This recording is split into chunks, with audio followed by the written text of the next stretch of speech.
Sacred Symbols, a PlayStation podcast, is brought to you by, well, you. If you want to learn how to support our show, go to colinslaststand.com.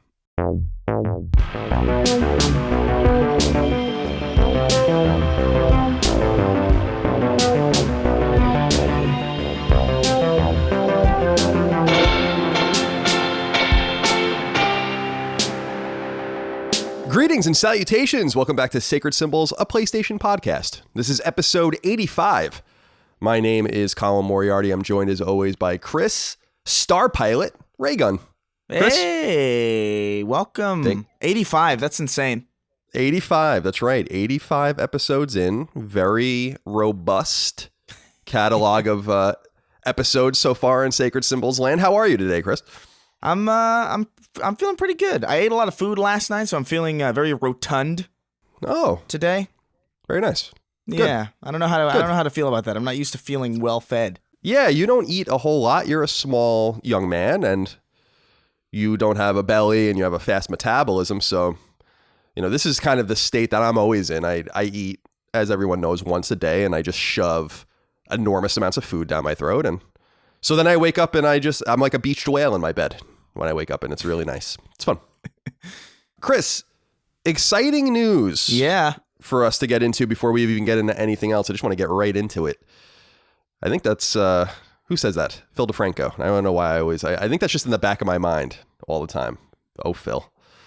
Sacred Symbols is releasing a video game. You guys all know this already. It's called Twin Breaker, a Sacred Symbols adventure. We announced it officially in December with a trailer. It's coming to PS4 and PS Vita. Today we announced that the release date of the game is March 24th. It'll be on PS4, on Vita, $9.99 cross-buy. So if you buy it on PS4, you get the Vita version for free, and vice versa. It has 2 platinum trophies. I made the trophy list myself. It is not an easy list per se, but it is a fair list, and it won't take you very long to get it if you try. The game is a brick breaker in the style of Arkanoid or Breakout and some other games that you might like from the 80s especially, but it has a whole story. I wrote a whole story. It's got a huge intro and an ending. It's got interstitial dialogue that I wrote between Chris and I, who are the star pilots in the game, piloting the Twin Breakers. And it even has 40 collectible documents that explain the entire lead up to the story and why it all happens. Basically, the game is about generation ships and first contact. And I'm really excited for you guys to experience it. The other exciting thing, Chris, is that we're releasing physical copies with our friends at East Asia Soft. There will be 1,000 PS4 discs and 1,000 Vita cards, believe it or not, for release. And we'll have more information on that soon. Chris, how do you feel about it? It's really surreal. I'll be real. Like seeing my face on box art is just very, I don't know, off-putting isn't the right word, but you know what I mean, right? Like there's just something kind of... It's weird. Yeah. No, it's really weird. I mean, when I started working on this game with our friend Barry Johnson, who is the one-man team at Lilymo Games, an Ontario-based studio in Canada, who has made other games, including Perils of Baking and Habroxia. Perils of Baking is a really nice first attempt, as I always said. Habroxia is excellent. I think you guys will really like it. And you guys should check those games out. I have nothing to do with them. I have no financial investment in those games at all. I do obviously have a financial investment in Twin Breaker. But when we started making this game, I just never really thought... I knew it was going to happen, but I never really thought what it would look like when it happened. And it's really exciting. People are amped up about it on Twitter and on Facebook and on Instagram. Websites are writing about the game. And I don't know. There's a lot of excitement about it. And I'm stoked about the game. I think it's going to be really cool. I've been playing it, pretty much a final version of it without, a few things missing. But yeah, the game has a lot of content in it. I won't get into too many specifics, but it has a bunch of extra modes outside of the story mode. It also has New Game Plus. There's a lot to really look forward to. Obviously, platinum trophies for you guys to earn, as I said. 1 on PS4, 1 on Vita. So if you like it a lot, you can play it on both and earn it twice. And we're going to do a bunch of stuff leading up to the release as well. We'll do a Sacred Symbols Plus episode. I'll probably have Barry on to interview him about what it was like to make the game, since he's really done most of the work. I'm tired from working on this game, but I've only been working on it in a really feverish way in like the last month or so. Yeah. Other than, helping give feedback and all that kind of stuff. But when I really started putting pen to paper and finishing the story and stuff, it's exhausting. And I give a lot of credit to all the game devs out there. Obviously, I've been around game dev for a very long time, but this is the first time I'm making my own game. It's difficult. Barry is doing an amazing job. Very hard worker. Our freelance artists are doing a great job with both the in-game art and with the box art and all that. You can see it on Twitter and on Facebook and on Instagram if you want. And I haven't released all the art yet because the physical versions of the game are going to have their own unique slipcovers that will each have their own unique piece of art as well. So, oh, that's cool. Yeah, so a lot of good stuff out there to be excited about, and I think we're especially overwhelmed by the reaction to the physical copies. I know people want us to make more. I don't know if that's going to be possible. I'm pretty sure it's not going to be possible for Vita because we had to secure those 1,000 cartridges on basically the whatever's remaining in the exchange. So I don't think we're going to be able to make any more than that, but maybe with PS4 we'll do another run. I don't know. But in the meantime, 1,000 of each. We'll have more information about how you guys can order those when the time comes. So thank you so much to Lily Mo Games, Barry Johnson, East Asia Soft. We're excited. I think our game is going to do very well indeed on PlayStation Network. It's very so exciting. Wild. Really, really amped up about it. So thank you so much out there for your excitement and for your engagement. And by the way, I know that you guys, a lot of you are asking about pre-ordering and preloading. I'm not even sure that's really an option for us. Our game is really small. It's $10. I don't know that we can even do that, but we would love to be able to do that. But I don't know if that's going to be possible, but we'll ask and we'll see if that's something that we can do as well. We haven't submitted for certification yet, so we have to get through that first. All right, Chris, let's see here. Sacred Symbols PlayStation Podcast is our weekly PlayStation podcast. You can get it 3 days early and ad-free on Patreon at patreon.com/ColinsLastStand, where almost 8,000 of you support us. We very much appreciate that. It's also a good way to get access to our Patreon exclusive Sacred Symbols episode each week called Sacred Symbols Plus. Last week's episode was a fun one. We did basically something where we had you guys write into us about all the things you think we're wrong about.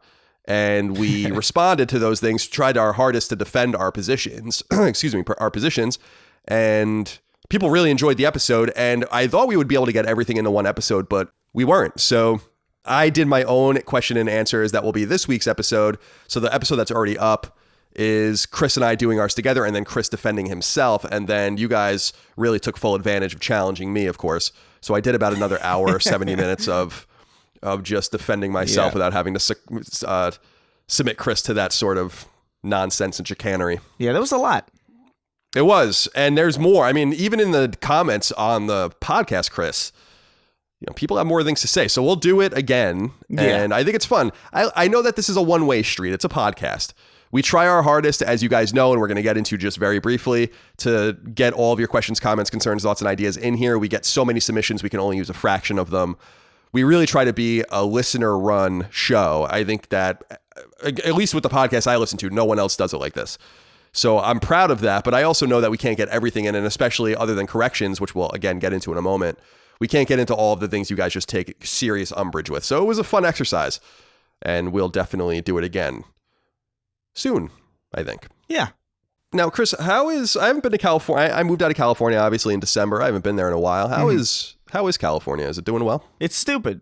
It's raining really heavily every couple minutes, and then it stops, and then it's sunny again, and then the earth shakes occasionally, and no one can still drive. Right. Okay. So everything's pretty much the same. It's as I've left it. Yeah. Yeah. This time of year in California is always fun because I actually really like the rain, and it's been raining like crazy here in Virginia, which is awesome. There's actually seasons here and trees that aren't palm trees and all sorts of things. It's really fun. But I like this time of year in California because I actually just the skies open up for a little while, and it's just different. Because you get so used to not even checking your weather when you live in California because you just assume it's going to be the exact same at all times, and it typically is. So. Yeah, it's usually decent. Although I will admit, I feel like it's gotten colder in general in the last year or two. Because I remember when I moved here initially, December was you could go out in December and it'd be 70 degrees, 80 degrees. But here it's more fluctuative. It's definitely more it's 50 some days and then it's 70 some days, and it's a little weird. It's climate change. We're all going to die. Oh, well. So it's fine. It's perfect. Did you see that there was I don't know what it was, an Emerson poll or something that was taken in New Hampshire of Democrats where more people want an asteroid to hit Earth than Trump to be reelected? It was a real poll that was Right. conducted. I thought it was so funny. I'm like, I feel that energy, not necessarily about Donald Trump or politics or anything, but just the general Oh yeah. end of the world energy. I'm all about that. No, I'm all about that end of the world energy. I concur.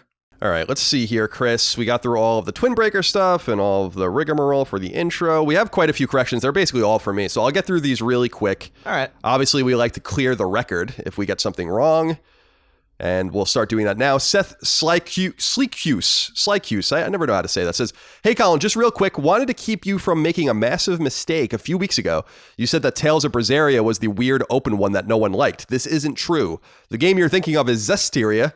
When choosing which to play, make sure you go Berseria. It's the traditional Tales game you love, and it's by most accounts one of the best. Zestiria should be wiped from the face of the earth." How do you feel about the flagrant use of the words Zestiria and Berseria? Chris, how does that make you feel? They're words that I guess mean things to people.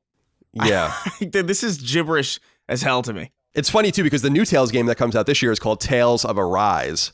So they're just going right back to a normal word again. I guess they're tired of making up all these fucking, like Tales of Exilia, Tales of Legendia. It's always an ia, right? Yeah. Is that just typically, is that just like a suffix for land, I guess?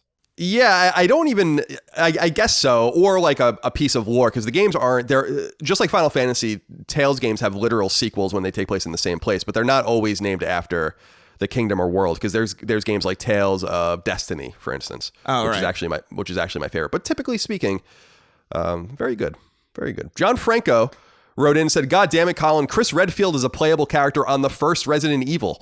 You said in episode 84 that he first appeared in 2000's Code Veronica. This made me cringe almost as much as when IGN completely fucked up the plot of Silent Hill in a top 10 list. Keep breathing as you do. Much love." You're absolutely right. I don't even know why I said that, but a lot of people wrote in. And so, yeah, we were talking about, I don't know what we were talking about. Oh, Resident Evil 8, the rumors about how Chris Redfield might be in it.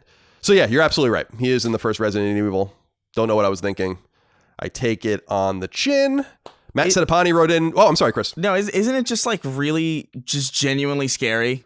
Whenever you realize that you've said something and it's been weeks or like days since you've said it, and then you realize like, why did I say that?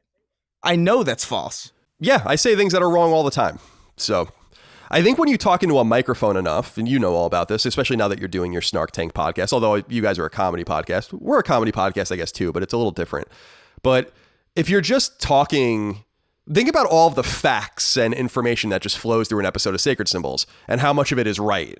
And almost all of it is right. So it's really not a huge surprise that occasionally we're going to get something wrong. And I hate like realizing that, because when someone wrote in about it and I saw it for the first time, or I think we got a tweet about it or something, I was like, oh shit, I remembered saying that. I'm like, oh yeah, that's totally not true at all. But there's nothing you can really do about it.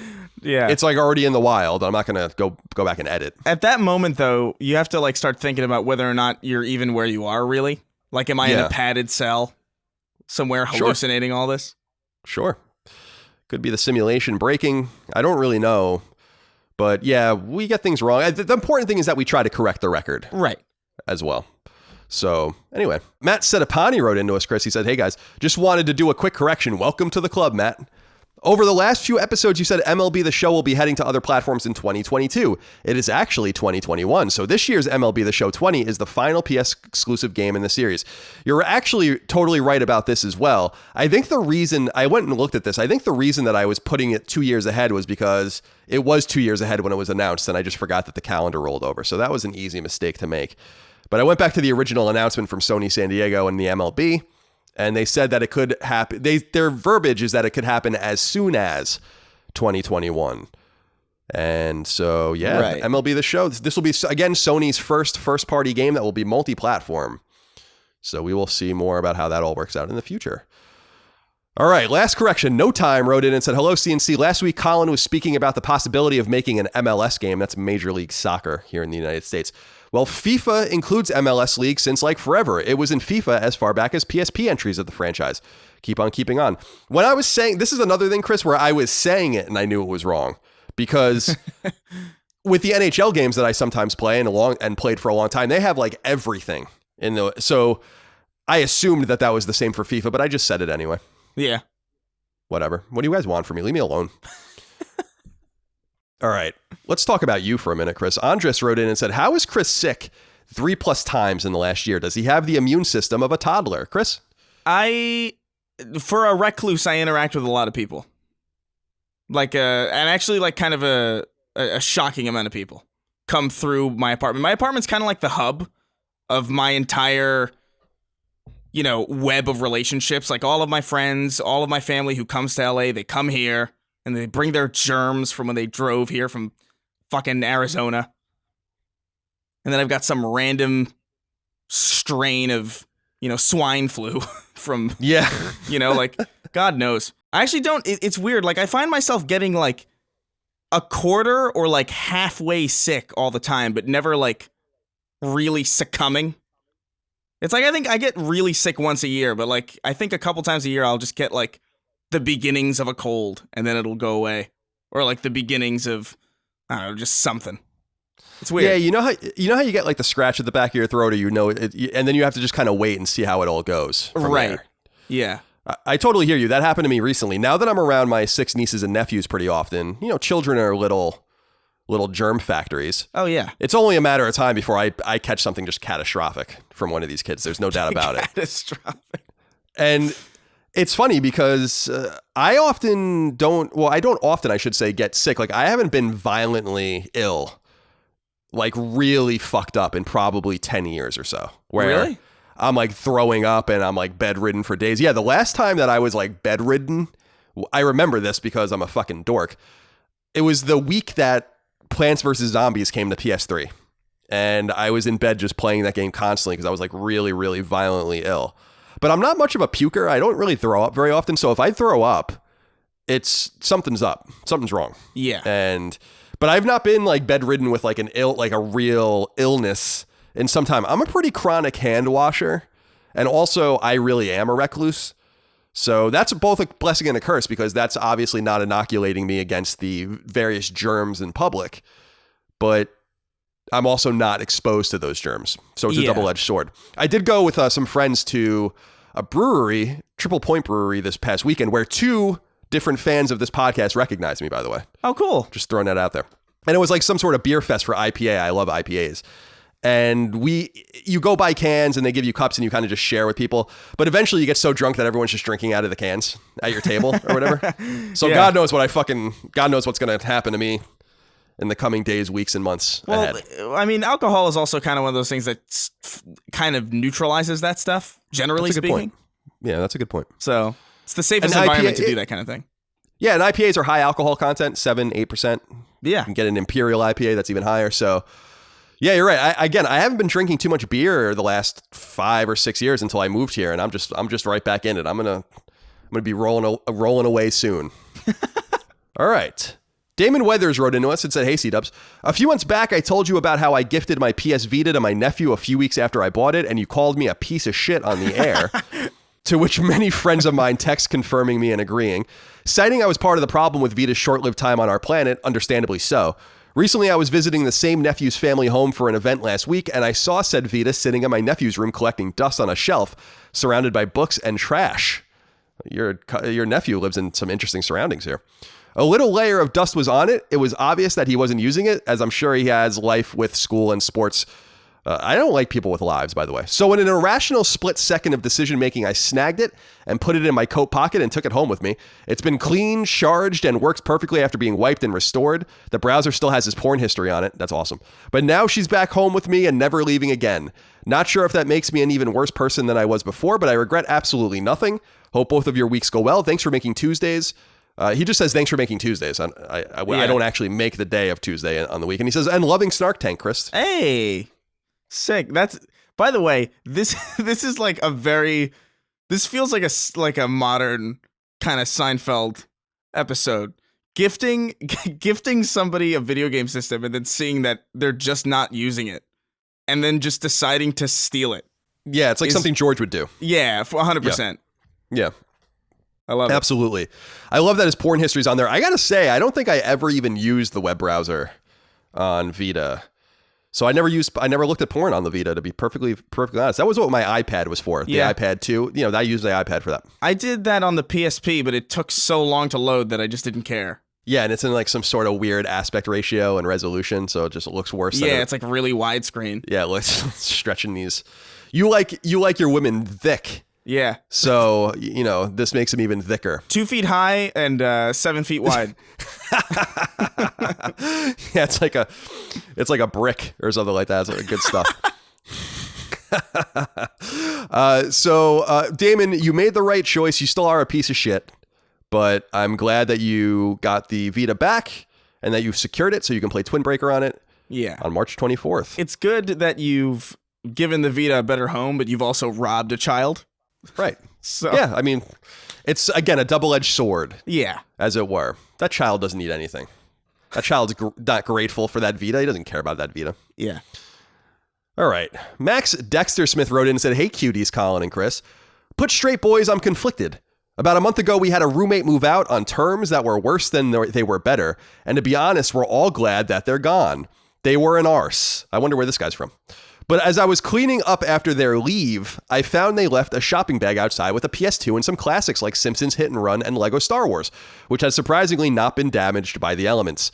There was also a Wii, but that's not important because it didn't have Animal Crossing. Let's Go to the City." Was that an Animal Crossing game? I don't know. I don't think that was it might have been. I don't know. I didn't play Animal Crossing on Wii. "They haven't contacted us for the bag back, and quite frankly, I don't think they will. The most recent save on the memory card is from 2011. Should I be the bigger person and reach out to them to retrieve the misplaced consoles, or perhaps I could just not? I mean, they did leave it in a bag outside, and they never put the milk back in the fridge after using it. Thanks, lads." Chris, what do you think about this? No, you keep it. Yeah. You keep it. If it's, especially, here's the thing, you give it like a month, and if they haven't asked about it, then they don't care about it. That is my genuine opinion. That's true. I mean, these people can be profoundly lazy. Let me give you an example of laziness. I offered Chris my bass when I was moving, and he was so lazy that he couldn't even come over and get it before I moved, so I just shipped it. Yeah. That's laziness. So eventually you have to just accept the laziness and do with it what you will. Now, I have to say, Chris, there's another element of this, which is if you believe in karmic debt. Because maybe the right thing, I mean, I don't say maybe, definitely the right thing to do if you believe in karma is probably to offer up the games to these people. And then maybe they'll just be like, I don't, because then if they are like, can you ship it to me? I'll be like, no, I'm not fucking shipping you the games and whatever. But at least you kind of clear your karmic plate of any universal debt you might have. And then you keep the games without any guilt. But it's a matter of if you care about that sort of thing or not. I say that they've abandoned these games pretty clearly, but I'm just saying that that's an option, Max. I don't want to lead you down the wrong road. Of course, we always say on the show, do what feels good. Here's the thing. I haven't played my PS2 in a very, very, very, very, very, very long time. If I was packing and I was moving into a new place and I was unpacking, I would wonder where my PS2 was. That's what, like, I would call. Like, pretty immediately as I'm moving into a new place. I'd be like, where the hell is my PS2? Did I leave it? So these people really just, they don't care. It's yours. Yeah, take it. It's yours. Yeah, you can. What was that from? That was some weird Brad Smith, I almost said Brad Smith, who used to play for the New York Jets. Brad Pitt. Right. Yeah, movie from a long time ago, but whatever. It doesn't matter. No one knows what I'm talking about. Alex Shanner wrote in and said, "Hey guys, it sounds like Chris has some serious concerns about bats. When I was in grad school, my professor's primary research was on bats in Brazil." Sounds fucking horrible. "Chris, many species of bats coexist in the same region because they occupy very specific niches." One of your favorite words. He says niche. Yeah. Due in large, like a good Frenchman, due in large part to the variations in diet. Some are bloodsuckers, but others eat insects, fruit, or nectar.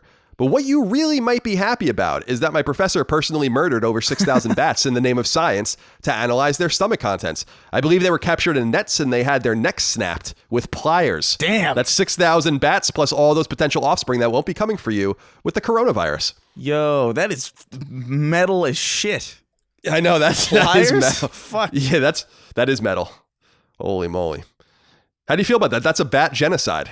Listen, I don't hate bats or like, I have no opinion on bats other than I just don't want them around me or like on me. And you want to eat them. You don't and I definitely don't want to eat them, raw, cooked, or otherwise. Right. But I remember when I was living in upstate New York, like when it would get to the point, what is that time of day when it's like blue, but like you can still see the sky, but it's like dark? You know what I mean? Dusk. Dusk.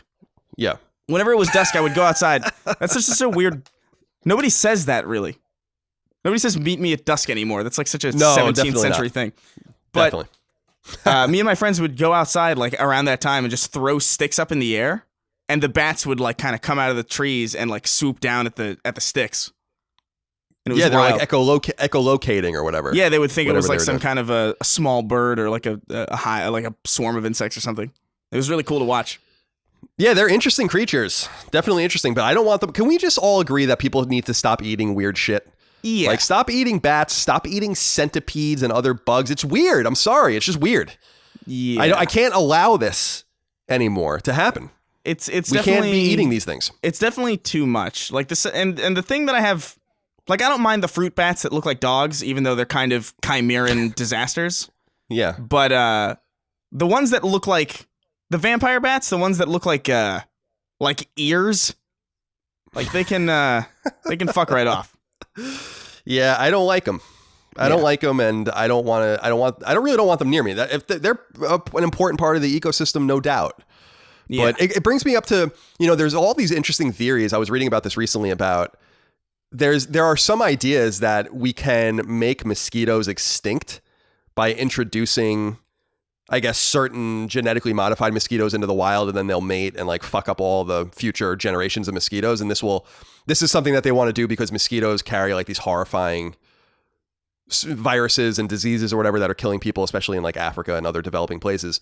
And they talk about like, well, is it worth like the destruction of whatever ecosystem to rid us of whatever malaria or whatever people are getting? And that's obviously a tough one. I probably would say that we probably can figure out a different way to do it. But with bats, I'd be willing to destroy the entire ecosystem if we can make bats extinct. And so Alec, I say your professor with his pliers, the metal, we're going to call him Professor Metal. He was doing God's work. And I say let the bat genocide continue unabated. I don't know, man. Bats are at least kind of cool. They're not like mosquitoes. Like, I would rid the world of mosquitoes, not for malaria, but for the lack of mosquitoes. Yeah, yeah. Like the malaria notwithstanding. Yeah, well, you're from New York like I am, so do you remember horseflies? Oh my God. Oh, horrifying. Yeah. Just horrifying. They're what the flies, fuck are they even doing? They're flies. Why are they biting people? They're flies that bite. Good Lord. What is this show? I don't know. Yeah, they're viruses with like green heads, and they're like really distinct. I'm sure they're in other places, but I had only really experienced them on Long Island. Are those the ones that tap dance in the horse's eyes? I guess that's why they're called that, maybe. Yeah, I don't know what they're doing. I don't know why they're biting you, because I don't think they get any. I don't think they're eating anything. I think they're just dickheads. Like, you would come up from a pool. If you were in a pool, you'd come up and they would immediately get you. Yeah. It was like they were waiting. I was like, what is going on? They were nefarious creatures. Yeah, they're Indeed. like the wasps of flies. That's right. That's right. Yeah, because if you disturb like a wasp or a hornet's nest and then jump in water, they'll just wait for your ass to come up. Then they'll get you. Yeah, they're premeditative. By the way, I got to look this up. Oh, no, I remember what the name is. I've been watching this YouTube channel for a few months called Hornet King. I think I might have brought this up. What? And it's a dude who like lives in Pennsylvania, I think, who's like an expert. He's like an expert that goes, people have like a hornet nest or a bee's nest or something in their house or in a barn or something. And he like goes and gets it for them and like destroys it. And he just videotapes all of it. And it's fucking awesome. Like, he's just murdering these motherfuckers by the thousands, like with just he has like a wet dry vac and all. It's like, I'm like, this is such an amazing job, and what a smart idea to videotape all of it for that content. That sounds like really cathartic.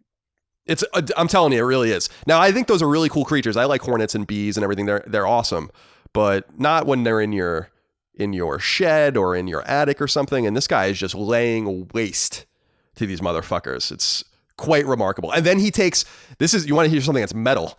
He lives on like some sort of farm, and he takes the intact nests that are full of larvae, and then he feeds the larvae to his chickens. Jesus. It's the circle of life. Yeah. Right there. All right. I don't know what we're talking about. Chris, let's get into what we're playing. It says here you're playing The Outer Worlds. Talk to me about it. Yeah, man. I'm getting back into it. I kind of put The Witcher on the back burner because I think I mentioned last time that I kind of had a lot of the story just sort of spoiled for me on passing glances. I'll probably get around to it once I've forgotten all of them, which is probably likely to happen relatively soon.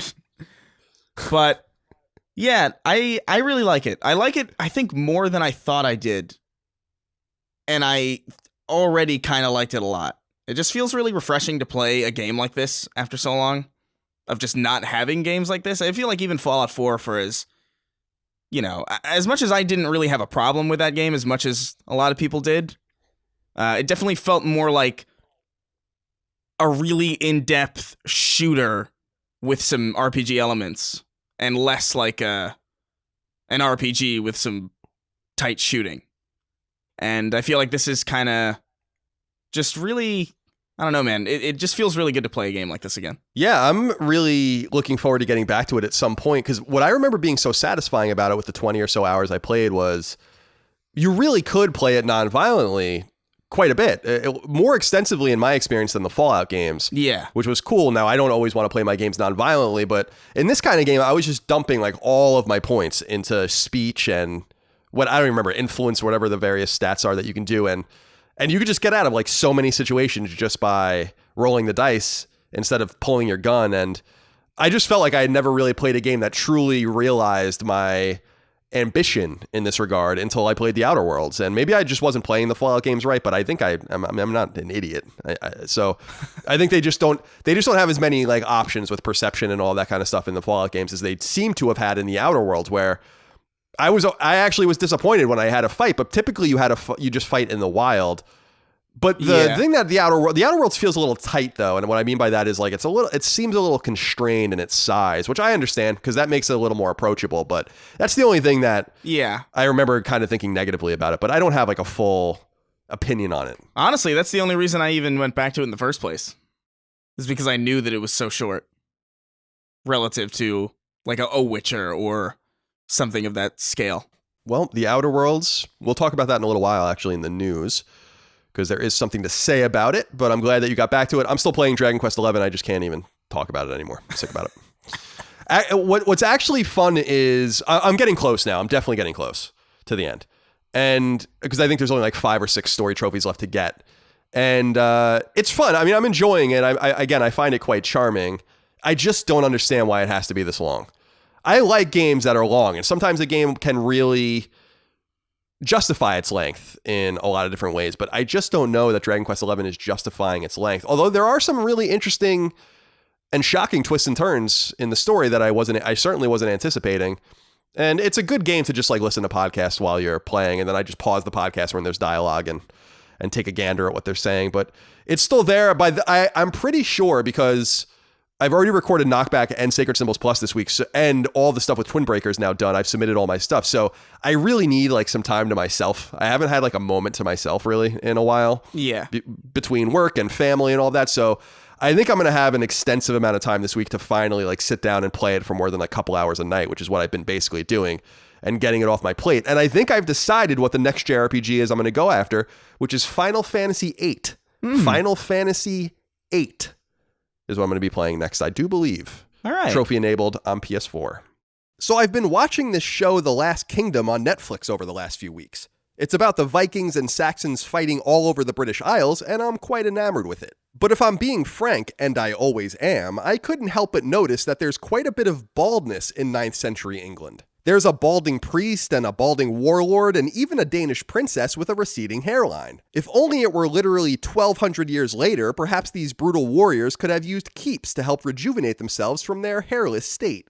See, in the heinous world of the North Sea raiders, it was rare for a man to make it to age 35 in one piece. But in our modern world, that's less than half the average lifespan. And by age 35, 2 out of every 3 men will experience some form of male pattern baldness. The idea is to stem the tide, much like King Alfred seized an old Roman fortress at Winchester to protect himself from further pagan advancement. My friends at Keeps have created a revolutionary, affordable, and effective FDA-approved treatment that can keep the effects of baldness from getting worse. Indeed, Keeps is effective for 90% of customers in both reducing and outright stopping further hair loss. Some of Keeps' nearly 100,000 users have even regrown lost hair, all without the need to go to a doctor's office to acquire a prescription. Keeps is affordable too, which is good news, particularly for those Valhalla worshipping soldiers that obsess over silver but never seem to have enough of it.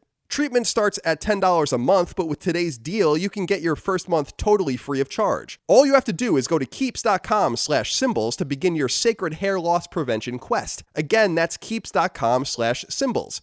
KEEPS.com/SYMBOLS. Keep that luscious hair, friends, whether in the name of Odin or perhaps just to do something nice for yourself. All right, Chris, let's get into the news. There's a lot of news. This is actually the longest, I wanted to say this at the top, but I forgot. This is the longest Sacred Symbols planning doc ever in the history of the show. We usually are between 7 and 8 pages on Google Docs. This one is 10 pages long. And a lot of it has to do with there's just a lot of news to get through. So we'll take our time and explore all of these different topics of note. And we'll start with number 1. There's some PlayStation 5 news to discuss. Not much of it good. For starters, Business Insider notes that due to the coronavirus currently wreaking havoc across mainland China, both PlayStation 5 and Xbox Series X consoles that will be wholly manufactured in China may be delayed, though this is obviously speculative and no word from Sony about this has yet been revealed.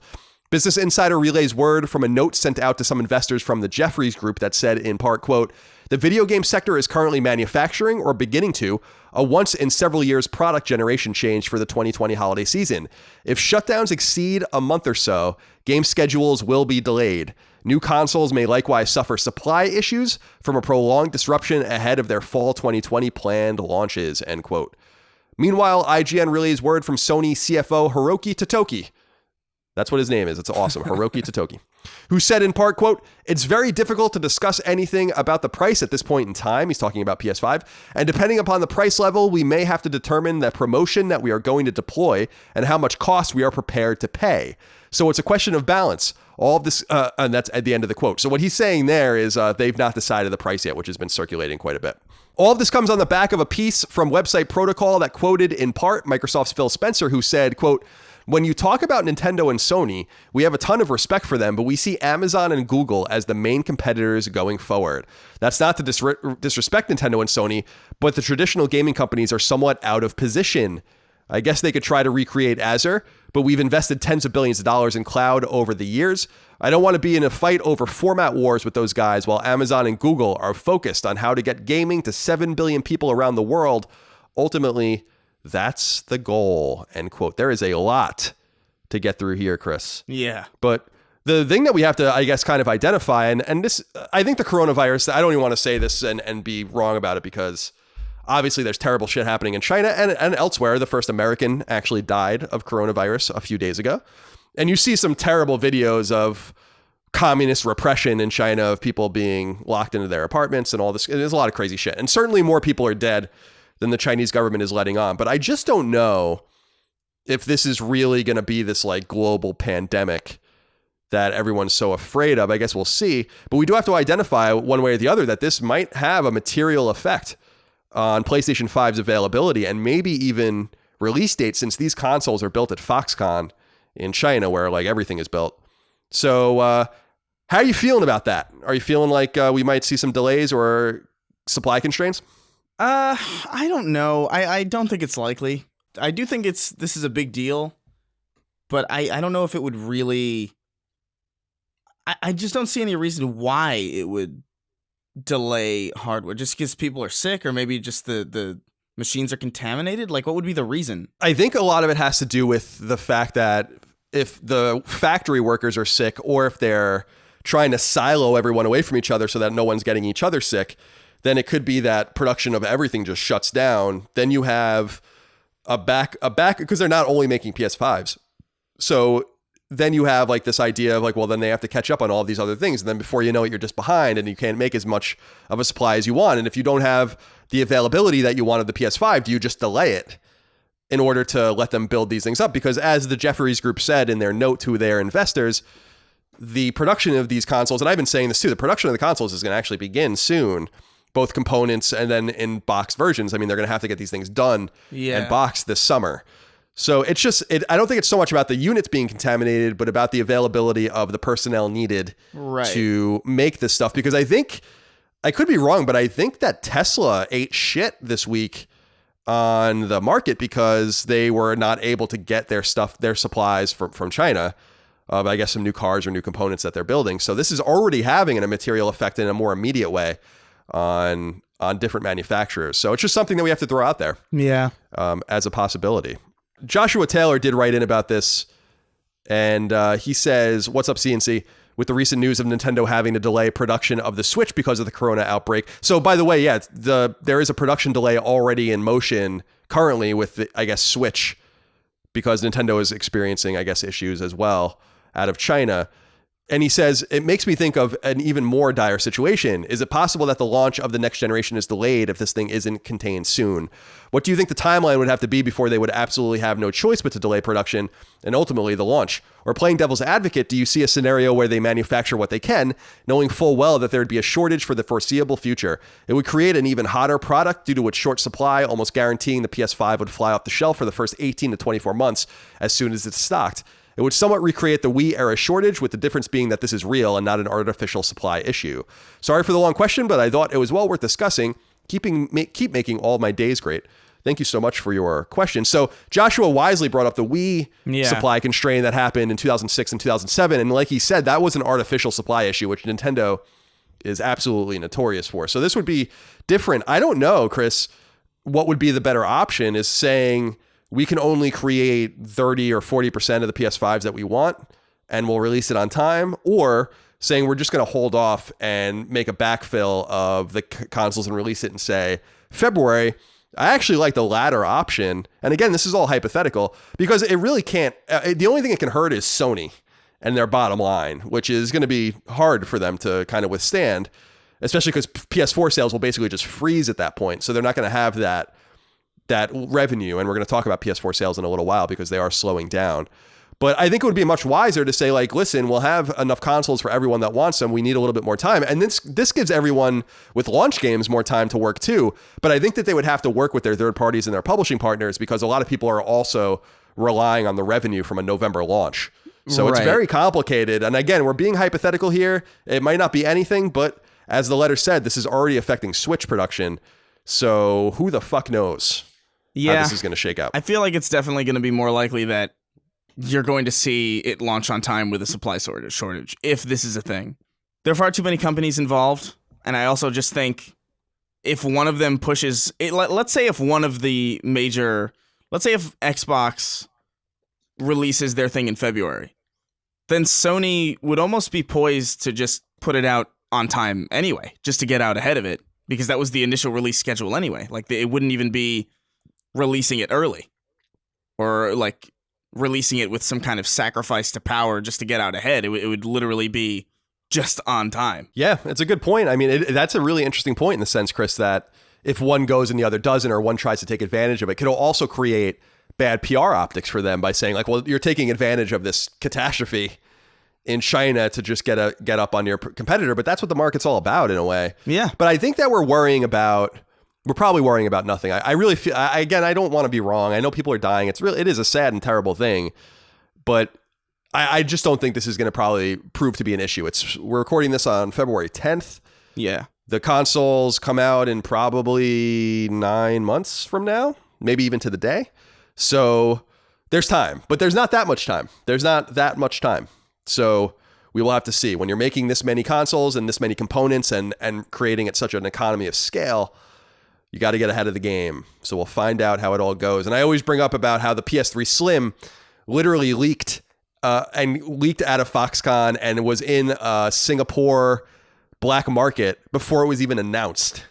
That's how early these things are manufactured. Yeah. That literally happened. And people that are longtime PlayStation fans will remember that. That was like one of the funniest and most interesting videos to ever be on YouTube, because people were like, holy shit, what the hell is this thing? And no one believed that it was real, and then it ended up being real. And it was many months before it was even announced. So you might start seeing these things being manufactured and finding their way out of Foxconn, maybe even this spring. We'll find out. And remember too, I'm sorry to keep jumping in and interrupting myself, but also Phil Spencer said over the holiday season that he's already playing with an Xbox Series X at his house, as his main Xbox One. So I mean, obviously he has access to hand-built ones, but just saying that these things, weirder things have happened. Oh, for sure. Josh Torres wrote in and said, hello, Commander Colin and Conqueror Chris. There's been a lot of talk about Sony and Microsoft delaying announcing the price of their next-gen console or waiting for one to announce first. Is this really that big of a deal? Thank you. So this has also been a thing. I think a lot of this comes from or like kind of misunderstanding of what's actually being said. But it is true that Sony is kind of waiting to see how the cards fall before announcing the date. But I think that this has more to do with component prices. And by the way, the prices of consoles might spike for them on the manufacturing end if coronavirus causes a problem. So I think that they have to wait for that reason too. Yeah. But I think you and I are both in agreement, right? That we're looking at a $499 USD price point for PS5. Yeah, I would think that would be the same case for the Series X also. I think you don't want to go over 500. Like 500 is just the sweet spot of like, this is a luxury item and it's expensive, but you know, it's not gonna, it doesn't seem unfair necessarily. It's a bit much, but it doesn't seem unfair. Like 550 or like 600 is just like, what the fuck is that? That's like rent for a lot of people. So yeah, I mean, I think we're in agreement. So I was just looking at at inflation. So the PS4 launched in 2013 at $400, $399. In 2019, that's about $451 with incorporating inflation. So it's still going to be slightly more expensive, the new console, than the old console in real money, right? At $499. But I agree with you. I think that's an optical price point. I think that it's an optimum price point, but I think it's optically really vital to not go over that price point. Not only for PlayStation's sordid history of going over that price point with PlayStation 3 in particular, but I just feel like they might not find a market above that price point. I think they do that at their own risk. What would be awesome is if they can go below that price point, but I don't think so. And that was what was so interesting about the Sony CFO's words about how much cost they're willing to eat. I mean, he was basically saying that. And yeah, I think that's why they're interested to see if Microsoft goes at 500 again, which is what they did last time, then Sony going at 400 or even 449, even if they broke even or had to eat a little bit, would probably behoove them. I think that they would love to do that. So I think that maybe as much as companies don't react to each other in real time very often, this might be a way for them to do so, but they're going to have to lock it in internally at some point to know their cost, because they're going to have to figure that out.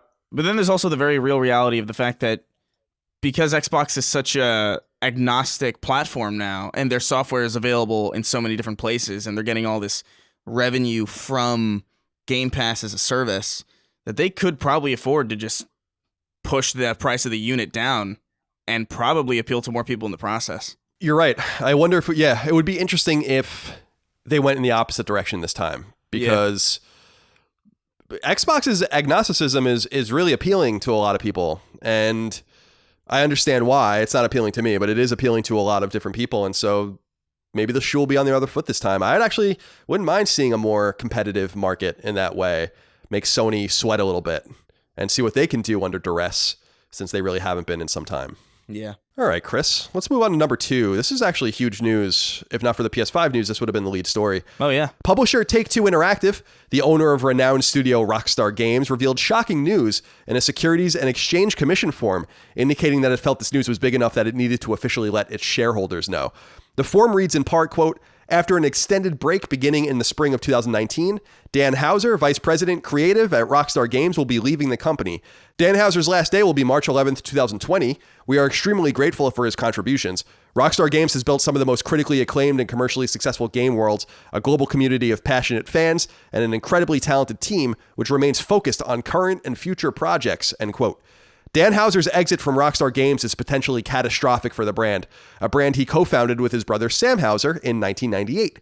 Rockstar Games currently employs more than 2,000 people, making it one of the world's largest game studio families. It's unclear what Houser will do next, or what the exact nature of his exit is, and whether it's voluntary or not. Sam Houser wrote many games under the brand, including Grand Theft Auto 3, Grand Theft Auto Vice City, Grand Theft Auto San Andreas, Grand Theft Auto 4, Grand Theft Auto 5, Bully, Red Dead Redemption, and Red Dead Redemption 2.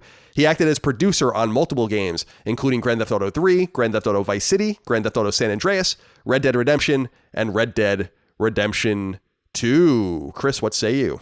That's pretty wild. So he wrote all those. Yes. That's pretty big. That's a pretty big loss. Yeah, I don't know what this is all about. This is strange because he is a creative powerhouse and is one of the fundamental reasons that the studio is so renowned and well regarded. because the stories that he tells and the characters that he creates, especially in the Red Dead games, but also the latter Grand Theft Auto games had a lot of personality too. Long way from your Tommy Vercetti's and whatnot. The games have certainly evolved. And it's interesting, first of all, that they created an SEC form because they felt like this was like actually material knowledge to their investors, which is fascinating. That shows you that this about how serious they're taking this, so that they're not sued later or anything like that from not, I guess, letting their investors know as soon as possible that he's gone. It doesn't strike me as voluntary, but I don't know if it is or not. And I don't know if he brought a lot of heat on them with Red Dead Redemption 2 in terms of the interviews he was giving. I know, but Red Dead Redemption 2 is sold extraordinarily well. And this is a huge loss for them. I think they'll be fine without him, but I just think that creatively they're certainly going to be lacking compared to what this guy can do. Now, he's a free agent. I wonder where he'll end up. That's what's most interesting. So he founded the studio with his brother, right? Yep. And his brother is still there? Yeah, as far as I know, Sam Houser is still there. I can't imagine. I don't know. That'd be weird if he just left and went to another company. I feel like it's more likely that he's just, I made a lot of money and I'm retiring. I feel like it could be. That definitely feels like the most likely, especially because if I mean, look, man, the proof is in the pudding when you look at Red Dead Redemption 2. You can tell that game was fucking draining to work on. Like it's obvious to me playing that game that is a sink of will. Yeah. So it wouldn't strike me as surprising if he just was like, hey, look, man, I'm tapped out. I'm out with my millions. Yeah, I mean, I wouldn't have probably stuck around to even make Red Dead Redemption 2 if I were him, because he is so filthy rich that I feel like, I know it's something that some people can do and some people can't, but when you reach a certain threshold of wealth, you have to have a real creative drive to keep going, because there's no real material survival reason for you to even make anything else at that point. So it's interesting from that perspective, because he kept going. Grand Theft Auto 3 made him a millionaire, and then he still kept going and going and going. So it's really interesting that he's leaving. I know there's a lot of speculation about the whats and the whys and where he might end up, or if he makes a new studio, or if, like Chris is saying, he's retiring, but we'll see. Zachary Douglas wrote into us and said, hey, gents, what do you think the lasting effects of Dan Houser leaving Rockstar might be? The Houser brothers definitely had an effect in modern game development across the industry, and I fear this news can be the end of an era of superior Rockstar games. Keep up the great work. It's interesting, Chris, because I think that there could be another element to this, which is that Rockstar's future is not in storytelling. Right. If the success of Grand Theft Auto Online in particular is any indication, he might look at this and be like, well, there's really not a reason for me to be here. Red Dead Redemption 2 was a really, like Chris said, draining project that took forever to make. And it sold really well. And we're going to talk, I think, about its sales shortly, but it didn't sell like Grand Theft Auto sells. And so I wonder if they look at this and they're like, well, there's no reason to have a storytelling genius here anymore, because we're making these weird ass online multiplayer immersive games that are just constantly updated and iterated on. And we might not make another game like Red Dead again. So I think that could be something that might affect them as well. I don't know if that's true or not. I don't know. But I feel like that might have some element of truth to it. And maybe we'll find out. I'm sure he'll give an interview at some point. Yeah. And we can learn more about it. But we'll find out. And then Anthony Gigi wrote into us, Chris. He said, hey, CNC, with Dan Houser leaving Rockstar Games, do you think Grand Theft Auto 6 is going to be farther out than we initially thought? He is credited as being one of the head writers on many Rockstar games, and I fear his retirement could have a substantial impact on the quality of the writing that Rockstar is known for. Should we fear for the worst, or do you think the team has learned enough over the years to continue without his leadership? Thanks and be gone, thoughts. Wow, that's aggressive. I don't know that we're going to get Grand Theft Auto 6 in the way that we want Grand Theft Auto 6. I don't know. I just don't know if that... I know that they've said some different things about it and kind of alluded to it in the past, but I don't know if they want to do this anymore. I mean, think about Grand Theft Auto 5, Chris. Came out in 2013, and it wasn't supported by... It had no DLC. Grand Theft Auto 4 had really well-regarded DLC that was arguably even better than the original game in The Lost and the Damned, and especially in The Ballad of Gay Tony, which was amazing. Yeah. And I feel like with this... With Grand Theft Auto 5 support being all online, and Grand Theft Auto 5 sold like gangbusters, but Grand Theft Auto Online is the real moneymaker and the breadwinner. I don't know that Grand Theft Auto 6 is even going to really happen, especially in the way we think. I just don't know that they look at it and are like, why would we do this when we can make all of this money just doing something else now? So I don't know. I'll be really interested to see what happens with Grand Theft Auto 6 when it comes, when it if it's even really in development. Yeah. And if it comes out within even a decade of when GTA 5 came out, I just don't know. Do you want a GTA 6 in the style of the old games? Yeah, I think that kind of game is incredibly appealing in general, especially as like the industry moves further and further away from, single player models. And I know that like single player isn't dead. I know we still have like PlayStation, which is like a pretty big powerhouse of single player games. We still have them, but there's no question that if Rockstar Games is pursuing a future in specifically multiplayer kind of persistent worlds that just sort of passively make money, that's a pretty big hit, I think, especially because we just got Red Dead Redemption 2, which is like phenomenal. I would love a Grand Theft Auto 6 in the style that we used to get him, but I agree with you. I think it's more likely that if there is a Grand Theft Auto 6 of any kind, it would probably be just a massive update to Grand Theft Auto 5. I think that's most likely what you're going to see. Maybe like, oh, hey, here's a new city in Grand Theft Auto 5 for Grand Theft Auto Online, Yeah, I just don't know like what is most important to them. Yeah. Take-Two is a publicly traded company. They also own the 2K label and others. And I don't know if they look at Red Dead Redemption 2. I mean, clearly they look at Red Dead Redemption 2 as a critical darling, and it's a commercial smash hit. Again, we'll talk about the sales shortly, but it kind of comes up a little short against what their potential is with the Grand Theft Auto brand in its ubiquitous multiplayer mode. And the other, I guess, the other side of that kind of sword, the other blade or the other edge of the sword is Red Dead Redemption 2 is one of the very best-selling games on PlayStation 4 overall. So they might look at that and be like, well, this is very much worth the investment. They had like over 1,000 people working on the game. That's a big team with a real, I mean, that's an unnecessarily large team to make a game.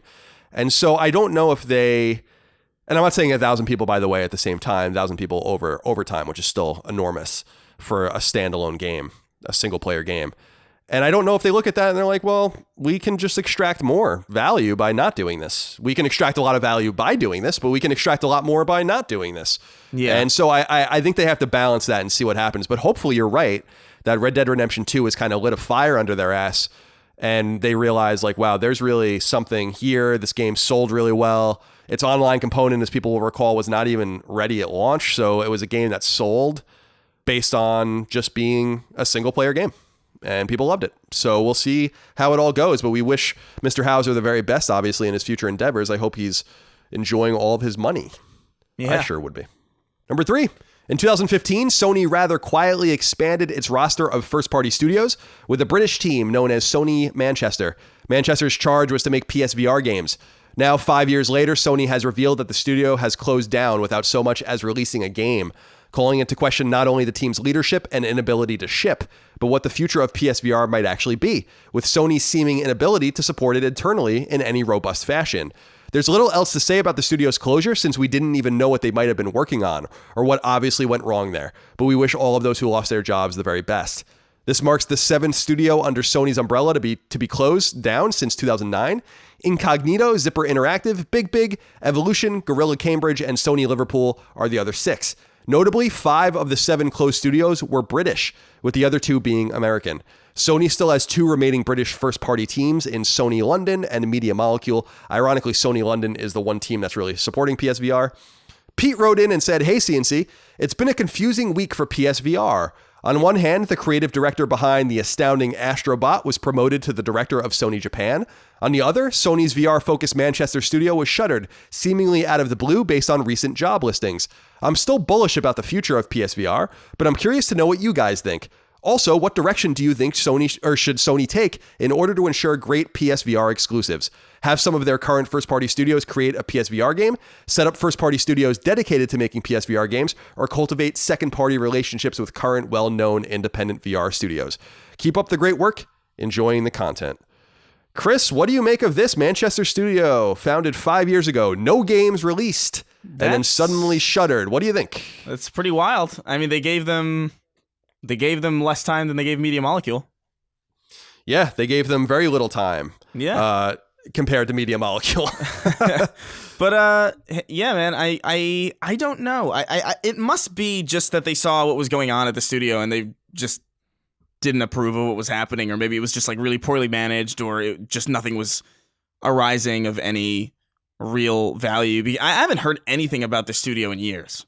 Like, let alone, like, especially like no leaks, no rumors, nothing. So it stands to reason that not much was happening there to be really that concerned about. Obviously it sucks for that people lose their jobs, but usually you hear something when a studio is working on anything. You're right. It's been very quiet out of Manchester, and I was always kind of a little puzzled by this studio to begin with because Sony seemed to have a propensity. Remember, Gorilla Cambridge's last game was Riggs, which was a PSVR game, and then they closed them. And so now Manchester was actually created before PSVR even came out, so they couldn't have possibly anticipated Riggs' possibly poor commercial performance. But to give them so much time and then to just pull the plug on them with really nothing, they might have been working support in some capacity for other teams. We don't really know. So they might have been doing art or QA or something on other games. They might have even worked with Sony London on Blood and Truth, which was the most recent PSVR exclusive to come out of first party. But I think it's probably a mistake to make teams, and this goes to the question asked to us by Pete, I think it's a mistake to make teams that are totally in the camp of making games for a single platform, because it seems to never work out for Sony teams that do this. Zipper, or teams that are really all about one particular IP. But Big Big was a studio, and people might not even really know them, but Big Big made Pursuit Force on PSP. That's what they were known for. They only made PSP games, and then they made a Vita launch game called The Little Deviants, and they were closed down. Gorilla Cambridge made Killzone Mercenary, a Vita game, and then Riggs, a PSVR game, and then were closed down. Sony Liverpool made a PS3 and Vita game and their last Wipeout game, and then they were closed down. And Zipper Interactive's last game was also a Vita game. So I just look at those little canaries in the coal mine, as it were, and I just think it might have been a mistake from the get-go for Sony to have created a studio just with this charge. I think the studio's charge needs to be make great games for the platforms that you think would make the most sense. So with Sony London, they made a great PSVR game in Blood and Truth, and Japan Studio made Astrobot, which is widely considered maybe the best PSVR game. So they can support it with first party. But to Pete's question, Chris, and I think this is obvious based on games like Iron Man being made by Camouflage and others, you got to farm this stuff out to second parties. I think that you have to just use your first parties at this point in time to make PS5 games. Yeah. And if they can create a PSVR component, I think Dreams will have a PSVR component, Gran Turismo has a PSVR component, etc., then you do that. And if they can come to you with a compelling PSVR idea, then you also do that. But otherwise, I think you structure your teams to make AAA PS5 games. You farm the VR stuff out to second parties who you pay, and then you don't have to have the overhead of owning them. Yeah. And you could still own their IP. Yeah. No, without a doubt. I think without a doubt some of the best VR games are coming out of obviously the PC space. Like, that's just obviously what's going to happen. And with PSVR, it's like, it's a cool attempt, but like, I think you're going to yield the best results by like making deals with these teams and being like, hey, you can bring your game over to this platform where a lot of people are getting into the cheapest VR platform available. PSVR, I think, is the best-selling VR unit of all time, I think. I'm pretty sure. Yep. Yeah. So that's not an unappealing thing for a developer of a VR game they're already working on a platform with limited reach as it is. So why not strike a deal with Stress Level Zero, or like, why not be like, hey, yeah, let's put, this amazing PSVR, let's put this amazing VR game on PlayStation and figure out how to make it work with the Move controls, because this is going to put it in front of so many more people who don't have the funds to get a fucking Valve Index. I think that's the best way moving forward, and I think it shows in the fact that Beat Saber consistently sells a ton on PlayStation. Yeah, well, we're going to talk about that in a little while too, specifically about that game and its sales numbers. But yeah, I think you're right, and I think Sony's just got to be willing to support their hardware in a more robust fashion, but at the same time do it in a way that supports the umbrella the most, which is obviously their console, their flagship console. So they're in between a rock and a hard place. This is what happened to Vita. And I don't know, on one hand, why you would make a piece of hardware and not have some sort of long-term support plan, whether internally or externally. So I think you're absolutely right. I think that you have to go to these other second party, or they're third parties, but you can make them into second party agreements, just like they did with Quantic Dream for a long time and others, and say, listen, we have the money.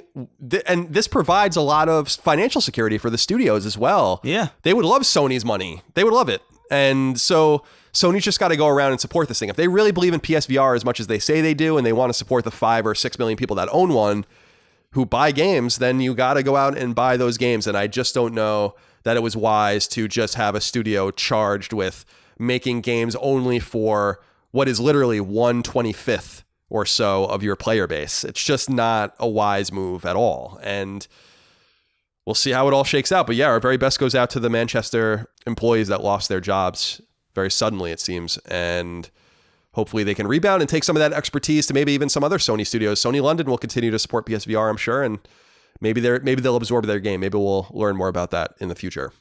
In the year of our Lord 2020, wires are so quaint. But in the not too distant past, wires were all the technological rage. I mean, that rotund Philadelphian revolutionary Ben Franklin proved electricity could run along conduits by attaching a key to a kite, although that was technically a string and not a wire. Anyway, it doesn't matter. The point I'm trying to make is that wires are friggin' old, and none of us like them anymore. Wires should be banished.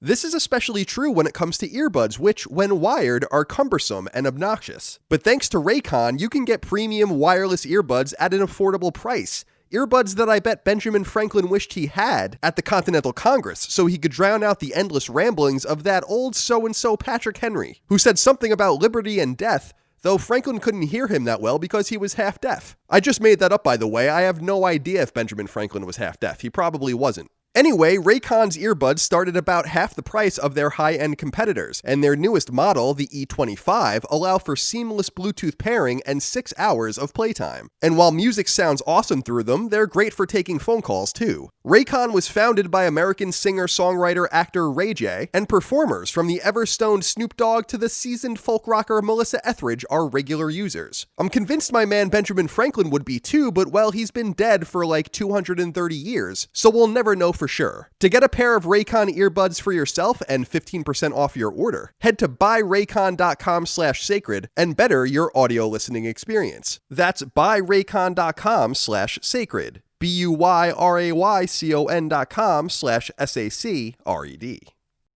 Number 4. Sony has revealed new PlayStation 4 sales figures that represent a marked slowdown in console sales, though the overall number of PS4s sold remains staggering.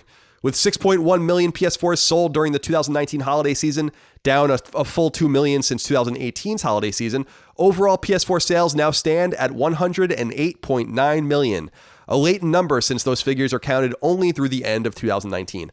Website Gamatsu relays word that there are now 38.8 million PS Plus subscribers and that 81.1 million PS4 games were sold between October and December of 2019, which is unsurprisingly down year over year. So Chris, 108.9 million.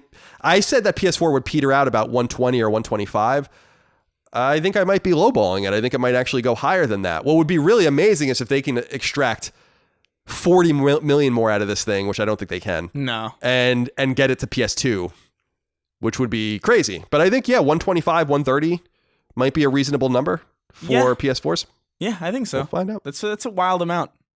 Especially with the knowledge that, like, it's going to be technically obsolete super soon. Yeah, I think we'll see the selling power of The Last of Us in some sort of finite way. Yeah. But other than that, I think that it's pretty much over for the PS4 in first world markets. I think PS4 can still sell in emerging markets in South and Central America, the Middle East, etc. As I've said many times, I think that this thing can live for a while longer, just like PS2 especially did, but I don't know what their plan is because I know that they eventually have to transition everyone over to PS5, and I think that their ideal would be to have PS5 as saleable and appealing to everyone in the world. But I know that in places like Brazil and in other nations, there are really onerous import tariffs that make new consoles especially expensive. You might remember that PS4 cost $2,000 when it launched in Brazil because of the import tariffs.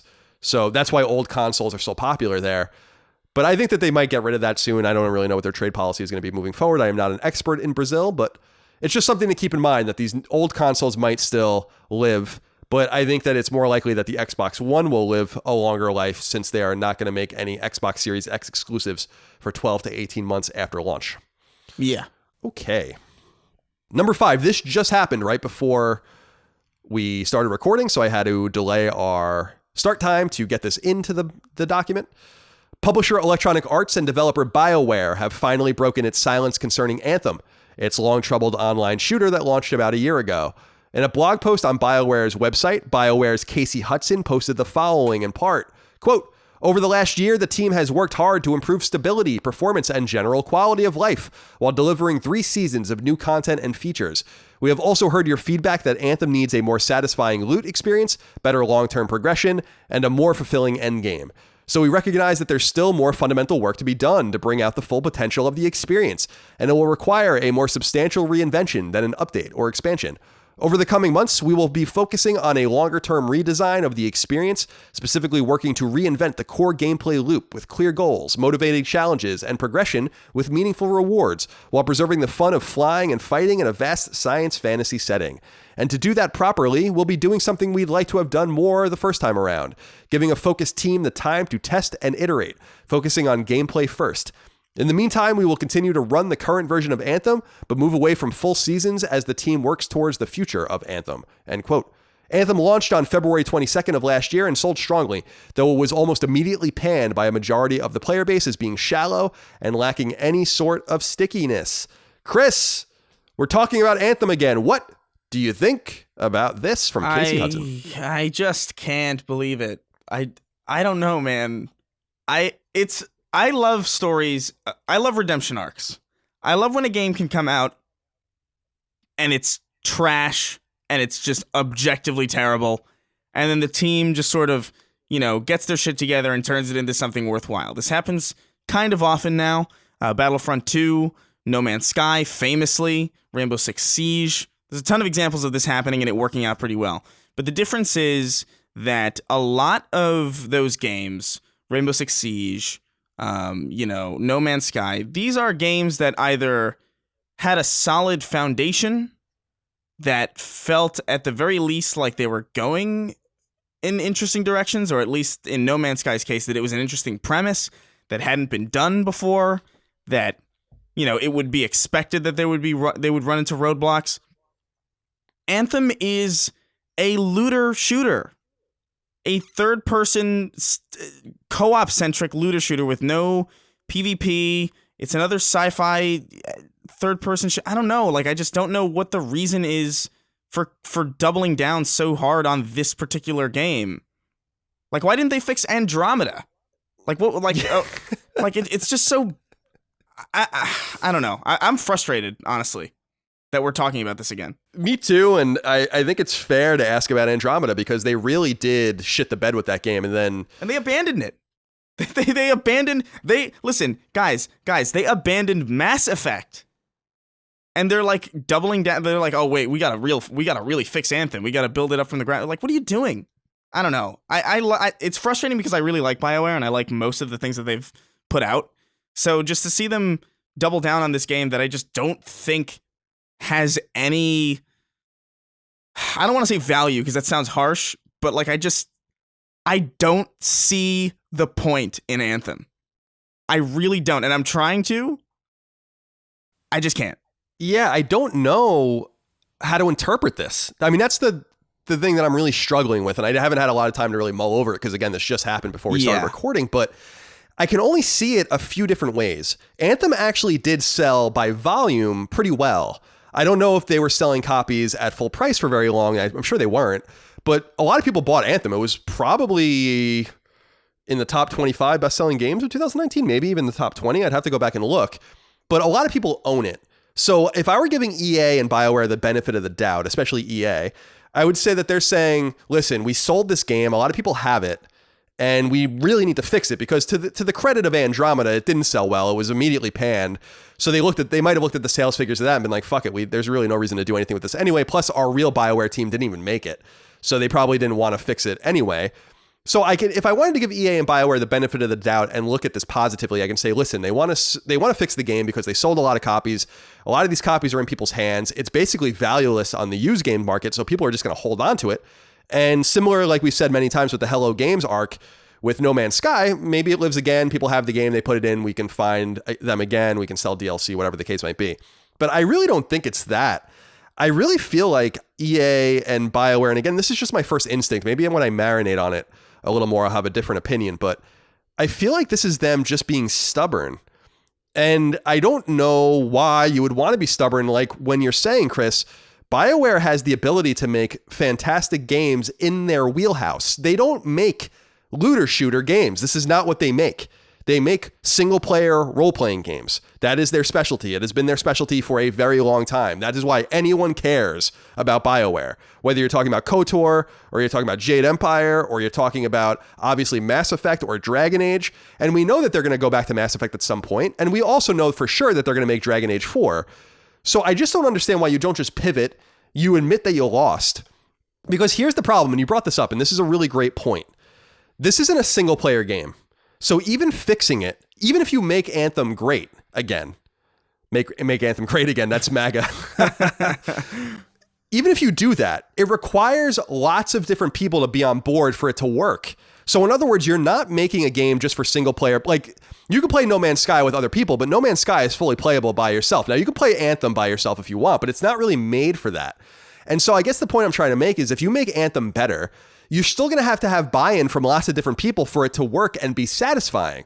You're not going to be able to just get some people on board again and have a game that's of a high quality and has the necessary stickiness of games in the genre. It's too competitive. You should just abandon it. There are people that do this better. There are publishers that do this better than EA. And there are developers that definitely do this better than BioWare. And so I don't even know why you would bother from that point of view when you're dealing with Destiny and The Division and all these games and publishers and moneyed interests that are going to fucking stomp you out just like they already did once. That's the biggest problem. I predicted that Anthem was going to fail. It wasn't really that bold of a prediction because I knew it was going to happen. There was something obviously wrong with it. Yeah. And we knew this when they were just not talking about it and they were not showing anything from it. And then we read that really extensive Kotaku piece, which we talked about on our show, about how and it's so weird. Casey says in his write-up in part, we're going to do something we should have done the first time around, giving a focus team the time to test and iterate, focusing on gameplay first. The fuck were you doing? Now, I know Casey wasn't there for a lot of this. He left and came back, but I don't understand how you can even admit something like that. That's so weird. It's all weird to me. I don't know. This is a weird one. It is really baffling that that implies that the first time around they didn't test or iterate. They made the fake gameplay demo for E3 and then they just did that over and over again until the game was done. I don't know how you would I don't know. This is just a frustrating game to talk about because I just don't think it has any character, man. Like, at the very least with a lot of these games, there's like some sort of personality that like Rainbow Six is like a very recognizable kind of brand and like a tactical shooter is a very, very underserved market. No Man's Sky is a very like ambitious project for a small team. You know, I don't see the personality in Anthem. And I think that's what's most frustrating about it is because I feel like there are games that deserve this more. That deserve to be visited and fixed more than Anthem, that are just not. And it's, I don't know, it's infuriating. Yeah, it's annoying, especially with EA's recalcitrance and hesitance in just not supporting Andromeda, like you said, and not even porting Mass Effect to current-gen consoles or doing anything with the old trilogy, which people actually want. This is what people want out of BioWare. Sometimes I think you just have to listen to the audience a little bit. And the audience spoke about Anthem. They spoke loud and clear. Now we see other publishers and developers supporting their long-term multiplayer games. Fallout 76 is a good example with Bethesda Game Studios and with Bethesda as a publisher, where the game's finally getting like NPCs, which is a bit, it's like, all right. So I don't know. I just don't know what the end result is. Obviously they want to make money, but I just don't know if they look at it and they can really realistically say that they can. I don't know if this is a face-saving maneuver. That's what it feels like to me. It just feels like a studio trying to save a little face. Yeah. And I don't know if that's wise. I think you have to just understand lots of big teams have games that don't do well. It's not uncommon for that to happen. Sometimes you just have to eat it. You ask your RPG team to make a looter shooter and it's didn't work out. I mean, that's what you get when you try to deviate and chase the easy dollar and fake it. Like Chris said, fake your way through development basically and get people excited. But anyone with 2 eyeballs and any knowledge of gaming and the gaming industry knew that this thing was fucked up. And yeah, Colin was right. What do you want from me? Yeah. But we wish them the best. I hope Anthem turns out great. I just don't know who's going to play it. And like Chris said, I think it's important to note, this game doesn't have any character. It's a great way of putting it. It really doesn't. Like, what is so unique and interesting about Anthem? It's just, from an aesthetic point of view, from a storytelling point of view, how many of the same shit are we going to get over and over again that just looks the same? And I don't know. I agree with you there. It's a great point. Number 6. Ubisoft has revealed its upcoming slate of games for the next 2 years, at least in terms of overall number of games planned. 5. IGN listened in on their recent investor call, in which Ubisoft CEO Yves Guillemot said in part that the company is, quote, very excited about the idea of releasing 5 new AAA games in 2020, 2021, end quote. As this was on a financial call, this range of years is in regard to Ubisoft's fiscal year, which ends at the end of March each year. Guillemot noted that 3 of the 5 games are coming out in the fall, right around PlayStation 5's launch, and the 2 others will be out around this time next year.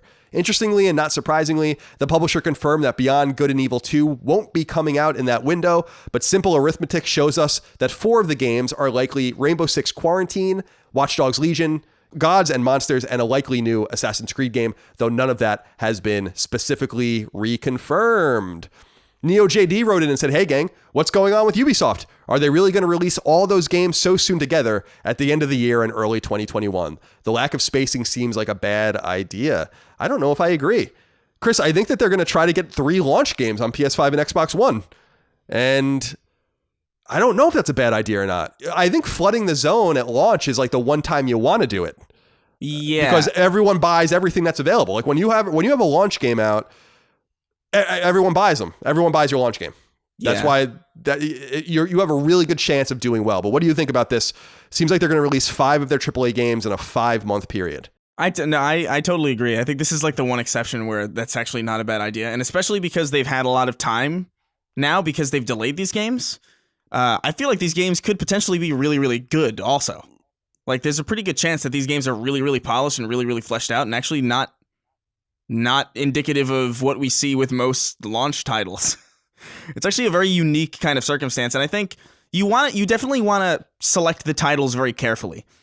Ideally, you don't want to put Watch Dogs and Assassin's Creed out at the same time, I think, because they are both third-person, kind of action games. Ideally, you would want to pair something like Rainbow Six Quarantine or, like Rainbow Six with the new Assassin's Creed or Rainbow Six with Watch Dogs around the same time to ensure that you're not kind of cannibalizing your own audience. Because I don't think there's anybody who's particularly like an Ubisoft head who's like, oh man, I can't wait for the next Ubisoft game. Chances are they're more franchise specific. There are people who are really dedicated to Rainbow Six. There are people who are really excited about Assassin's Creed, but the likely overlap between those two isn't really likely as high as Watch Dogs and Assassin's Creed. So you definitely want to position it very carefully. Definitely. And they might also know what we don't know. We assume the consoles are going to come out in November, but it's possible the console might even come out in October. Mm-hmm. If that's the case, then theoretically you could have 1 or 2 launch games and then the next month release another game. Yeah. And then get your other 2 games out in February or March. So remember, Ubisoft has been pretty quiet for a while because of these delays that Chris brought up. Watch Dogs Legion was a really notable delay. It was supposed to be out pretty imminently, actually, originally, from when we were recording and putting this up. We haven't had the new Assassin's Creed game announced, but it seems like it's a Norse game or a Viking game, and it's probably going to be revealed at E3, you would assume. So they might know something. Well, they certainly know when the unit's coming out. And so they might look at it and say, like, we have been quiet. Our investors are hungry. We haven't had a lot of revenue from new games because we haven't released any. So we have no choice but to flood the zone because we actually have to get these games out before we have to report fiscal results in March of next year. So there really is a simple business reason why this might be happening as well. And they probably can't kick the can down the road anymore if they want to make money on some of these games. So let's say the console comes out in late October. You get a game out like Watch Dogs Legion at launch. You get Rainbow Six Quarantine out and Assassin's Creed out in November. And then you can get something like Gods and Monsters out in February, and whatever the unknown game is. Again, we're assuming that these are the 4 of the 5 games, and Jacob Klusterhouse wrote in about what that 5th game can be, and I think he's right. He says, "Hey, Colin and Chris, Ubisoft just confirmed 5 AAA games for release before April 2021. It's safe to assume one of them is going to be Far Cry 6. I love Far Cry 5 and New Dawn, but I don't want another American setting. Where would you like to see the franchise go? Maybe Russia, Australia, or a fictional country or island? Love the show. Keep making Tuesdays and Thursdays and Fridays great again. We will continue to do that, Jacob." I think you're right. I think Far Cry is probably one of these games. And Far Cry 5 came out in the spring of 2018. So it's been a decent amount of time. New Dawn came out a little later, obviously. It was a brief spin-off in the same world. Chris, where would you like to see a Far Cry game take place? I love the idea of an Australian outback kind of game. I am a little sick of the fantasy island setting, and also the American setting is now done. We did the prehistoric thing. Where would you like to see it? Yeah, I think Australia would be cool. I would love to murder some kangaroos. I feel like there aren't really a lot of games where you can even do that at all. I can't think of a single one, actually. I don't even mean to make this it's supposed to be off color, but I wonder, it would be kind of unfortunate for them if they were making this game and you could do shit like that, where you can murder like koalas and kangaroos, and then with the fires that wreaked havoc. It's like a Motor Storm Apocalypse situation, right? In Japan, where they're like, we can't even release this game now. But that would be really cool. I am sick of American settings generally. So I would love to see it take place somewhere else. And I think it will. I don't think they're going to come back and do the Montana thing again.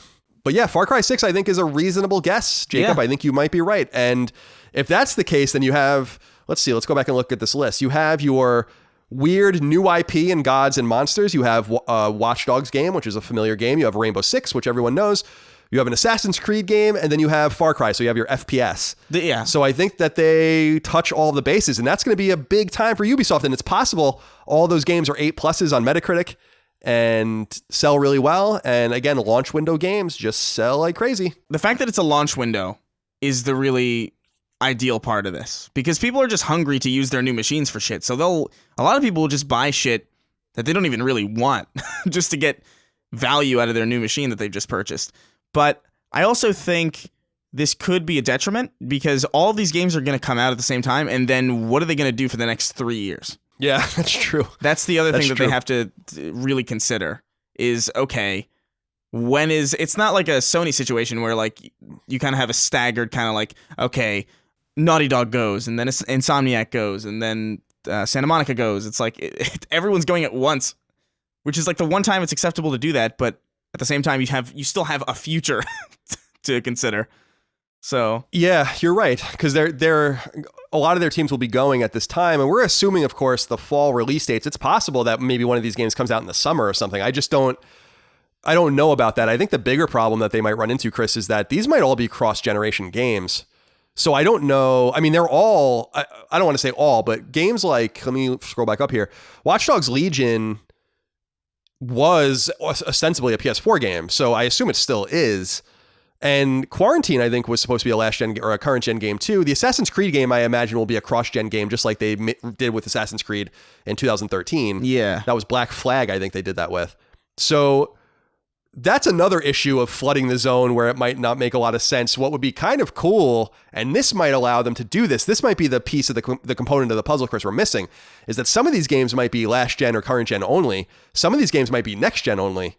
And then they might have a cross-gen game like Assassin's Creed. So that would be... So in other words, Watch Dogs Legion might be a PS4 game. Something like Rainbow Six Quarantine might be moved to PS5 only. And then they have something like Assassin's Creed Norse, whatever they're going to call it, that comes out and satiates both generations. So maybe they're playing it like that. They're not stupid. I agree with you. It seems a little weird unless they just have a whole host of games ready to go for 2021, 2022, and so on that we just don't know about yet. Because there are a few IP floating out there that are not ready, including the internally in development hell Beyond Good and Evil 2. Yeah. It would be nice to see another Rain Man, too.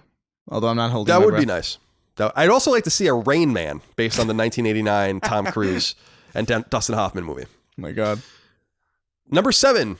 Japanese developer Platinum Games appears eager to publish future iterations of its popular Bayonetta series on its own, without the help of an outside investor. You'll recall that the original Bayonetta, which launched on PS3 and Xbox 360 in 2009, did so by way of publisher Sega, and since then, Platinum has gotten really cozy with Nintendo, launching both 2014's Bayonetta 2 and the future Bayonetta 3 with Nintendo's help, though the team also made a couple of Star Fox games and some others too. But if there is to be a Bayonetta 4, Platinum wants to put it out itself and on its own terms, according to website Push Square, which relays word of an interview from IGN Japan with the studio's producer Atsushi Inaba. This news comes on the back of the additional word that another Platinum-created Nintendo-published game, Astral Chain, may also one day migrate away from Nintendo. Push Square notes that Nintendo and Platinum each own exactly half of the IP, but that the publishing rights to the original are squarely with Nintendo. Then again, this was also the case with the Wonderful 101, which Nintendo both funded and published, but which is coming to PlayStation 4 in late 2020. It's important to note that going fully independent has been Platinum's design for a while, and that it secured an undisclosed investment from Chinese mega firm Tencent just last month in order to pursue its self-publishing business.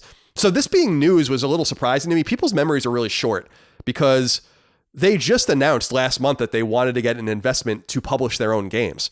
Yeah. So obviously they want Bayonetta back, and that's their biggest IP. And so they're watching Sega release the original Bayonetta and Vanquish without them. And now they're in with Nintendo with Astral Chain and with Bayonetta 2 and 3. And they're looking at it and they're like, wait, our future is in retaining our IP. It's the same thing with Nier Automata. Great game people really loved, but Square Enix owns that. They realize that their future and holding their own cards is the wisest move. And if the Kickstarter reaction for the Wonderful 101 is any indication, they could probably do that for every game. Yeah. And find some sort of player base to seed it. So good luck to them. I like Platinum. I think they're great. Number 8. Like Ubisoft, Activision also had a financial call that IGN listened in on, and they too revealed some information about their upcoming portfolio of games. Perhaps most interesting for the audience of this show is that CFO Dennis Durkin said in part that Activision Blizzard, quote, will continue to tap into our portfolio of beloved IP to bring several remastered and reimagined experiences to our players in 2020, which we'll announce closer to launch, end quote. With both Crash Bandicoot and Spyro receiving critically and commercially successful remake compilation trilogies in 2017 and 2018 respectively, followed by a well-received remake of Crash Team Racing in 2019, it stands to reason that Activision will be delving into some of their other big dormant IP, with Tony Hawk's Pro Skater likely being at the top of the list, though nothing has been confirmed. Activision also confirmed its annual Call of Duty release for fall of 2020, and that it's already being playtested. For years now, 3 studios have been taking turns going every third year on Call of Duty. Infinity Ward went in 2019, Treyarch in 2018, and Sledgehammer Games in 2017. However, it doesn't seem likely that Sledgehammer is leading 2020's Call of Duty. Rumor has it that Treyarch is going next, with help from none other than longtime Call of Duty support team, Raven. So a lot of Activision news there. Yeah. Would you like to see Tony Hawk make a comeback? The old Tony Hawk games? I don't know. I feel like that's a very 90s kind of property. It's not quite like Spyro or Crash or Medieval in the sense that, you know, those are old 90s style games as far as their design, but like Tony Hawk is like, I don't know if skating is as big as it used to be. I don't know if, you know, that soundtrack is as, you know, resonant as it would be now. I don't know if I really don't know if that magic can be captured again. It really did seem like a right place, right time, you know, right culture kind of thing with Tony Hawk. Yeah, when Pro Skater came out in 1999, I was all about it. And the culture then was really different. You're right. And I think Pro Skater 2 is considered the high point for a lot of people of the franchise, as I recall. I think the biggest problem with this, Activision has all sorts of money, so they can figure it out, but is the soundtracks and also the skaters themselves. I don't know what the licensing agreements were with them, so I'm not even sure if they can do it. Like, I think that it's something they're probably investigating, and it might be in the cards. Maybe that's one of the things they're planning, but they have to go and get all of the licenses for the songs again. They have to go talk to all of these skaters again. Some of them are retired now. The only reason I know anything about skating is my brother, Dagan, was and is a huge skatehead. He has been since the 80s. He's really, really into it. And so I was familiar with that scene and all of that. It's like a dichotomy, as Dagan often talks about how like skateboarding is now an Olympic sport, but it doesn't seem like it's really like you don't see as many kids skating around. I did in Santa Monica just because it's Santa Monica, but generally speaking, it just seems like it's not as big anymore. Back in the day of the magazines and skate tapes and all that kind of stuff that were like skate tapes were actually a collectible, as people might recall, in Tony Hawk's Pro Skater. It's a totally different era. So I don't know. I think it would be a nice piece of nostalgia, but I will say this, that I was totally wrong about how well Crash would do. And so I'm not going to make any bearish prediction about Tony Hawk Pro Skater, because if they release it, it'll probably sell like 10 million copies. Oh yeah. I think it played really well. Like I missed Tony Hawk Pro Skater 2 is the one that I played a lot. I think you could cheat Spider-Man into that game, or maybe that was like Tony Hawk Pro Skater 3. I think you could get like the Neversoft Spider-Man model in that game. Right. I think if I remember correctly, and like there were a bunch of like weird, there were a bunch of weird characters that you can get. I think I would like to see that. I just very highly doubt, due to all the licensing, due to the fact that it is such a dated thing.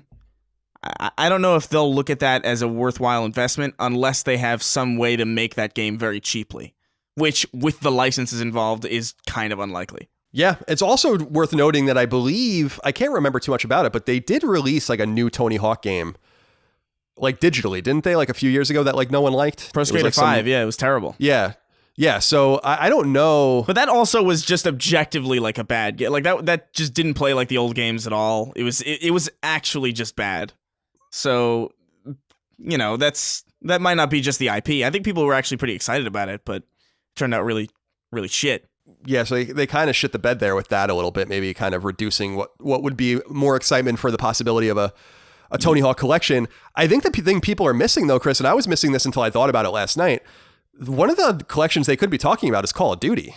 They did go back and do remastered versions of like Call of Duty Classic and all that kind of stuff, and obviously Modern Warfare, but I just look at their old Call of Duty games and I'm like, there is a possibility here that they can compile and like remaster at least a handful of their oldest Call of Duty games from 2 generations ago and maybe release those again. And maybe there's some quality to be had there. There's also some like random ass Call of Duty games that are just stranded on other platforms. So they might look at Call of Duty as something, because I was thinking like, what are the IP? They were talking about their beloved IP. It's like, what beloved IP?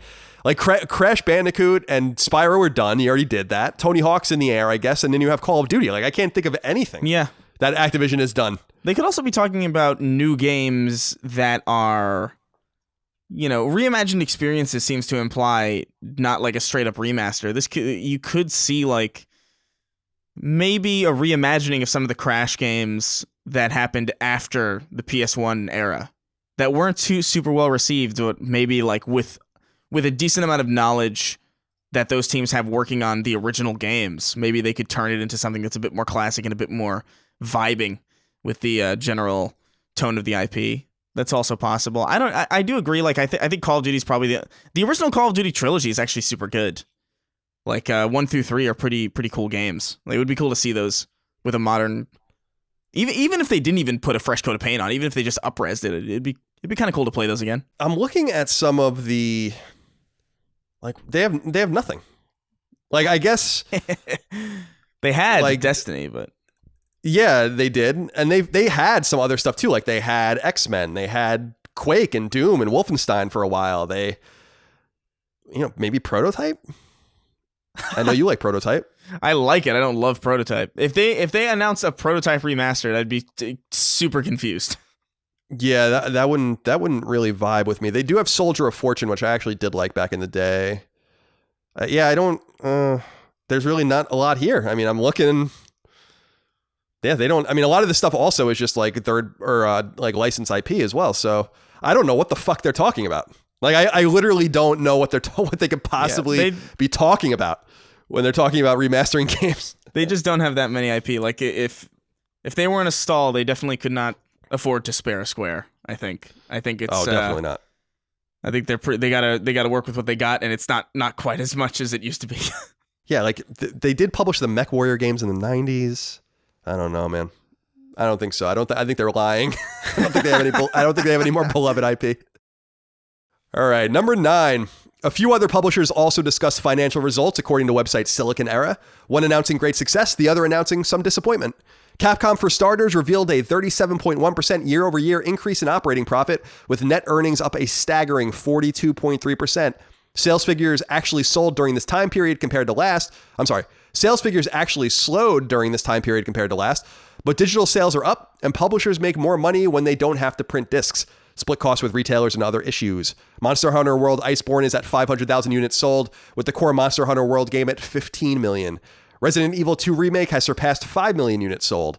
On the other end of the spectrum is Sega, which admitted its results were below its expectations, even on the back of Persona 5 The Royal launching in Japan, along with a slew of Yakuza games new and re-released. Profits are down 43% year over year, with about 7 million units sold of newly released games and a tad over 12 million additional games sold from its back catalog. Don't worry, Chris, Sega's going to release that Vanquish game in a week or two and sell 25 million copies of it. Oh, and yeah, I bet. Just fine. Yeah. Yeah. And we were talking earlier about Take-Two. So number 10, publisher Take-Two has revealed updated sales figures for some of its biggest games of the last year or so. For starters, late 2018's Red Dead Redemption 2, developed by Rockstar Games, has surpassed 29 million units sold. FPS RPG Borderlands 3, which launched in mid-September of 2019, has surpassed 8 million units sold, being published under Take-Two's 2K Games brand. And finally, open world RPG The Outer Worlds, which Chris is currently playing again, developed by now Microsoft-owned Obsidian Entertainment, has surpassed 2 million units sold since launching in late October. The game was published by Private Division, a small imprint owned by Take-Two. Now, I gotta say, 2 million units of The Outer Worlds seems soft to me. I don't know what their expectations were, but that seems really soft for a game that was supposed to be a big Fallout game. Everyone says they love Obsidian. Well, it doesn't really show. I don't know. That makes a lot of sense to me because it was also on Game Pass. Good point. That's a fair point. Which is how I played it. Like I didn't buy The Outer Worlds. That's a very fair point. I forgot about that. At launch, right? So that does make a lot of sense. Never mind. Not as soft as it seems. But dude, man, Red Dead Redemption 2 selling 29 million units is staggering. That's actually wild. Because that means that that's 3 Spider-Mans? How many? How many? That's wild. Yeah, I don't know. I think Spider-Man, people keep telling me, I haven't looked in a while. I think Spider-Man's updated. That might be like 2.5. No, it's God of War. God of War was 10 million. God of War. Yeah, something like that. Yeah. That is crazy. Yeah. For a single player cowboy game. Like what? Yeah, it's pretty awesome. But again, we were talking earlier. I don't know if Rockstar's like, or I don't know if Take-Two's like, that's great. But like, we can make more making an online cowboy game. Oh, for sure. Yeah. Yeah. So we'll see. There's still nothing to sneeze at, 29 million. I'm sure everyone's really glad they crunched on that game now that they got their bonus checks, as I said they would. Yeah. Number 11, PlayStation 4 exclusive Neo, which launched in early 2017, is officially a commercial hit. Publisher Koei Tecmo revealed that the game has surpassed 3 million units sold, a major success for the niche company. This would make it one of developer Team Ninja's most successful games, and the studio intends on doing more for PlayStation 5 as well. Gamatsu relays word of an interview with Team Ninja's studio lead Yusuke Hayashi, in which he said, quote, "I believe that a new console will bring new opportunities, and we would like to create a new game, a new intellectual property for PlayStation 5. We created the Neo series for PS4, and we would like to do the same for PS5, end quote. Neo's sequel, Neo 2, is right around the corner and is coming exclusively to PlayStation 4 on March 13th. So congratulations to them for very strong sales, Team Ninja. I know Chris loves that name. They are stuck with that name now forever. Now, Chris, this one just broke, by the way, before we started recording too, and I was surprised by this. I don't know how you're going to feel about this, but number 12, it appears the eagerly anticipated System Shock 3 is in serious trouble, if a report from Video Games Chronicle is any indication. The general gist is this. Developer Otherside seems to have run out of money, a cascade which began when Swedish dev/publisher Starbreeze experienced financial trouble of its own. Starbreeze was funding System Shock 3 and was acting as publisher, but sold the rights to the game back to Otherside in 2019. Otherside is Warren Spector's Boston-based team that's making the game. Warren Spector, of course, being a renowned game dev who worked on the original System Shock, as well as the Ultima, Wing Commander, and Thief series, as well as the briefly popular Epic Mickey games. Video Game Chronicle notes that an anonymous developer on the Otherside team, whose identity has been confirmed behind the scenes, notes that the entire team has been let go. It had been publicly known that as of late 2019, the game's director and writer, senior designer, lead programmer, and others had already left the project. And word about the game being made was that it simply couldn't and wouldn't live up to fans' lofty expectations.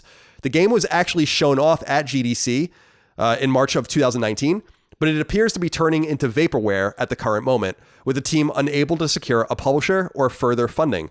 System Shock 3 was supposed to be the follow-up to the beloved 1994 FPS RPG System Shock and its 1999 sequel System Shock 2. Both games are precursors to the ultra-popular BioShock franchise. It's important to note that the remake of the original System Shock, being created by Night Dive Studios, is still in development and is still on pace to come to PS4 this year.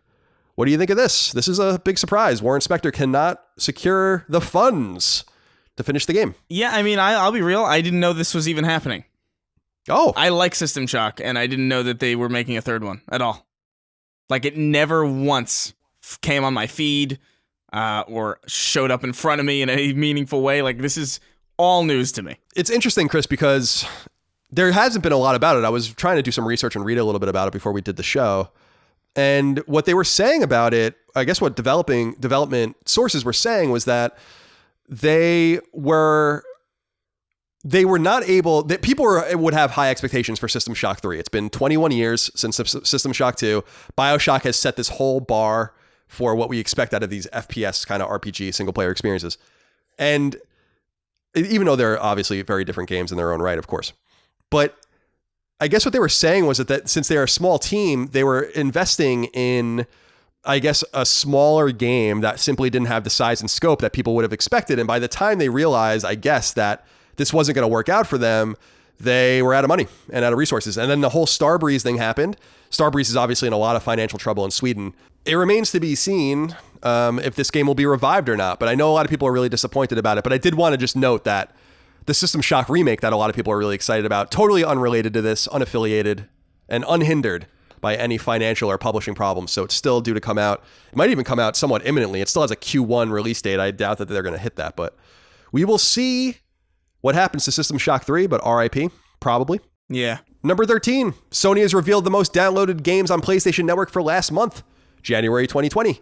PS4's top 20 most downloaded games for the month were in order: Grand Theft Auto 5, Call of Duty Modern Warfare, Dragon Ball Z Kakarot, The Witcher 3 Wild Hunt, Star Wars Battlefront 2, Madden NFL 20, Minecraft, EA Sports UFC 3, Star Wars Jedi Fallen Order, Payday 2, NBA 2K20, God of War, Need for Speed Heat, Rainbow Six Siege, Red Dead Redemption 2, Rocket League, Resident Evil 2 Remake, The Elder Scrolls 5, which is Skyrim, Need for Speed Payback, and Spider-Man.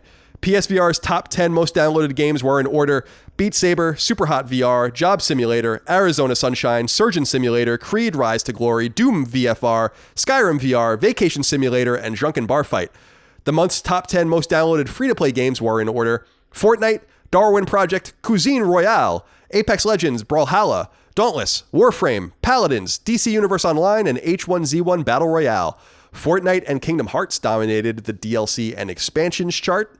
And Chris, speaking of Kingdom Hearts, number 14, here we go! Kingdom Hearts is getting a massive all-in-one physical release on PlayStation 4 that will essentially give players the opportunity to enjoy every Kingdom Hearts game ever released in one package. It's literally called Kingdom Hearts All-in-One Package, and it's coming to PlayStation 4 on March 17th for a shockingly affordable price, $49.99 or your local equivalent. The games included are Kingdom Hearts Final Mix, RE Chain of Memories, 358 over 2 days, Kingdom Hearts 2 Final Mix, Birth by Sleep Final Mix, Recoded, 1.5 Remix, 2.5 Remix, 2.8 Final Chapter Prologue, Dream Drop Distance, 0.2 Birth by Sleep, and Kingdom Hearts 3. I don't know if I said any of those right, but we'll see. I'm sure we'll find out. You did. Okay. You did. I remember them. Horrible names. Horrible names. 358 over 2 days. Yeah. Great. That's really great. Thanks for that. I mean, why wouldn't they, 358 over 2 days, wouldn't they just call it whatever? Why wouldn't they just do the division? No, you don't. The fact that you're already questioning the title is already an exercise in patience that you cannot afford to engage in. Oh man, I can't wait for them to keep releasing these fucking Kingdom Hearts games. They're happy. I mean, Kingdom Hearts is entering I don't want to say a resurgence, but Kingdom Hearts 3 was big. So I guess they're just getting in on it. And that's, hey, I don't want to make fun of all of it. $49.99 is a great price. That's a really great price.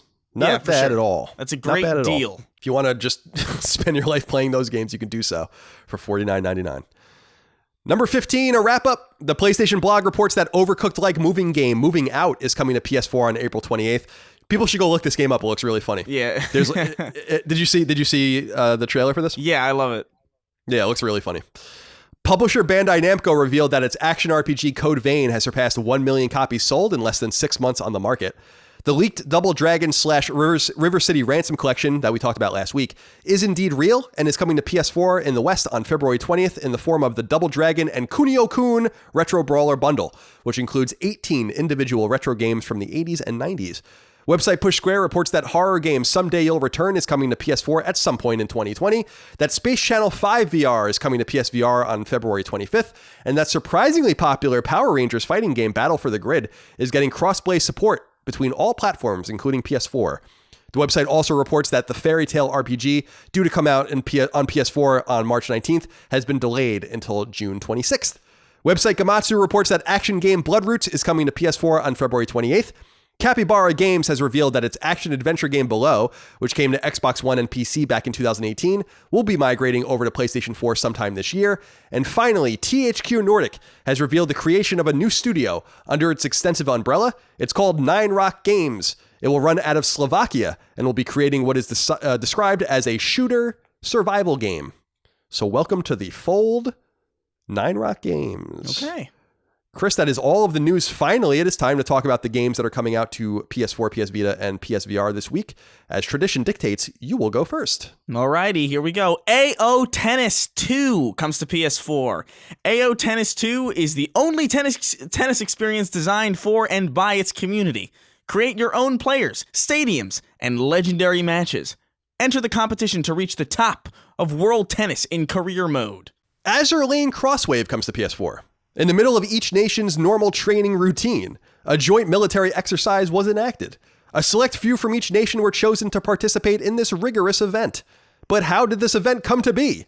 Are there other ulterior motives at play? I suspect so. All right, Darksiders Genesis comes to PS4. Darksiders Genesis tears its way through hell and back with guns blazing and swords swinging. Genesis gives a first look at the world of Darksiders before the events of the original game. Furthermore, it introduces the fourth and last horseman, Strife, as well as co-op gameplay for the first time in the history of the franchise. Dreams comes to PS4. It's real. If you can dream it, you can play it.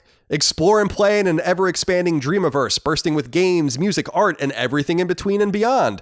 Learn how to design your own games, animate, make music, and more with easy-to-follow tutorial videos, and then share your ideas in an online social network of creativity. Remember, if you bought the early access copy of the game, you get it for free.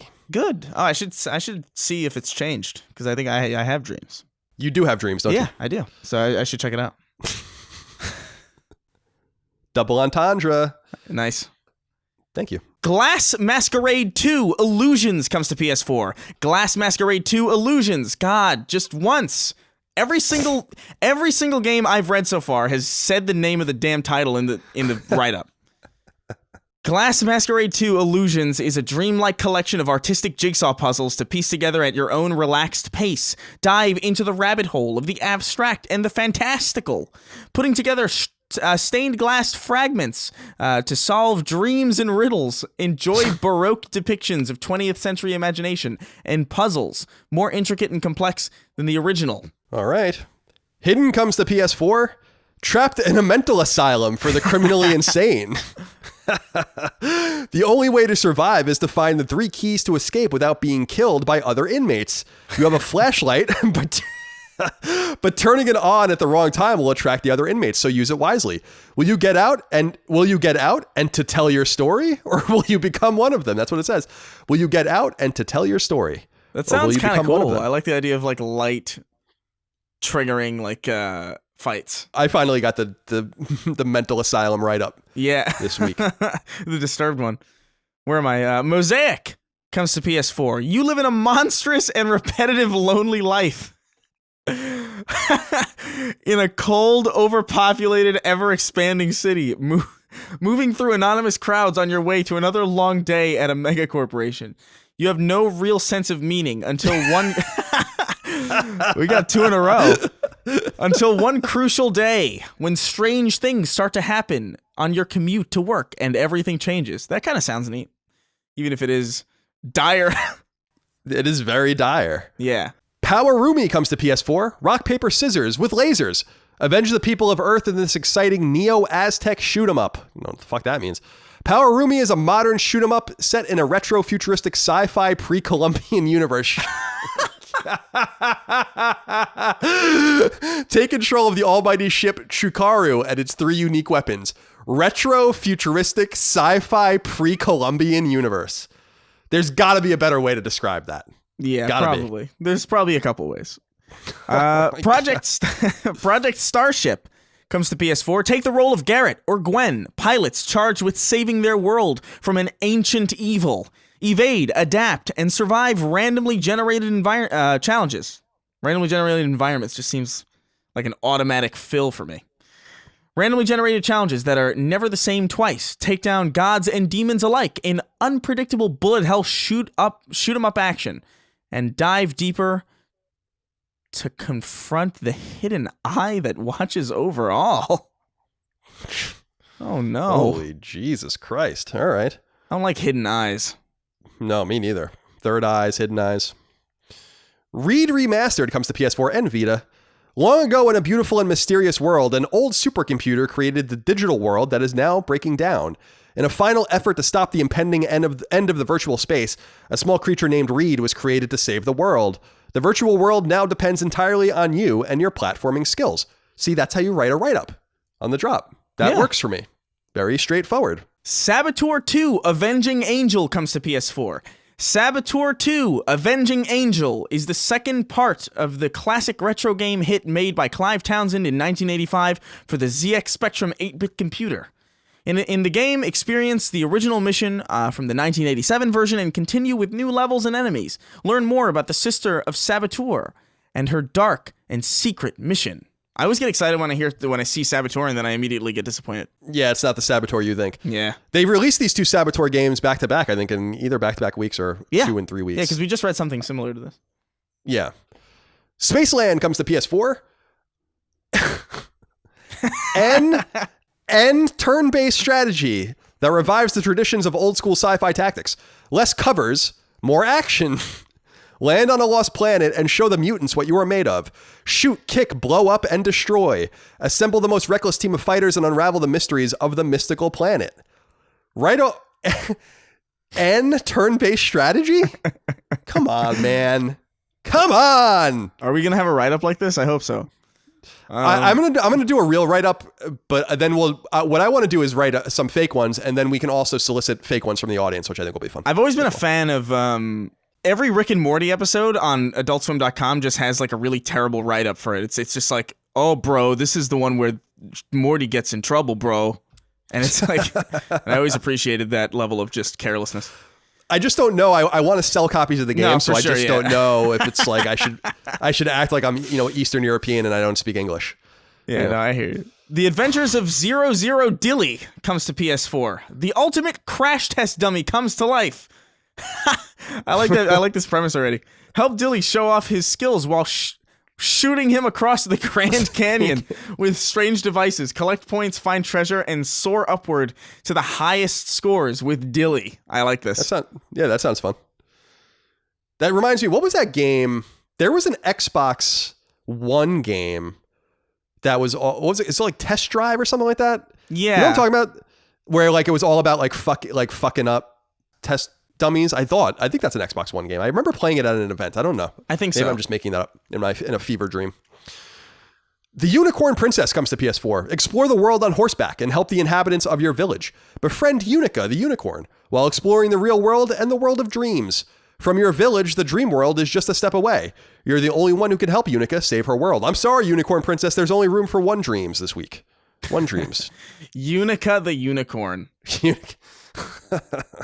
Underhero comes to PS4. Underhero is an RPG platformer where the chosen hero has failed and an underling of the evil king reluctantly takes his place as the new hero. Use timing-based combat to defeat enemies as you venture across the land, face off against quirky bosses, and save the Chestnut Kingdom from your own evil boss, Mr. Stitches. Chestnut Kingdom. Yakuza 3 Remastered comes to PS4. As part of the Yakuza Remastered collection, enjoy Yakuza 3 with restored content in 1080p and 60 frames. In a quest to abandon their bloody past, Kazuma Kiryu and an adoptive daughter, Haruka Sawamura, I can't wait for you to read yours, leave for Okinawa to run the Morning Glory Orphanage. But trouble shadows Kiryu, and the Morning Glory Orphanage is soon entangled in a deadly power struggle. Okay, Yakuza 5 Remastered comes to PS4. As a part of the Yakuza Remastered collection, experience Yakuza 5 in 1080p and 60 frames per second. Kazuma Kiryu's newfound calm? What? Kazuma Kiryu's newfound calm as an oh my god, I'm so upset. Calm as an unassuming cab driver comes to a sudden end. Forced to reckon with his past once more, the Dragon of Dojima returns to the criminal underworld to protect those he holds dear.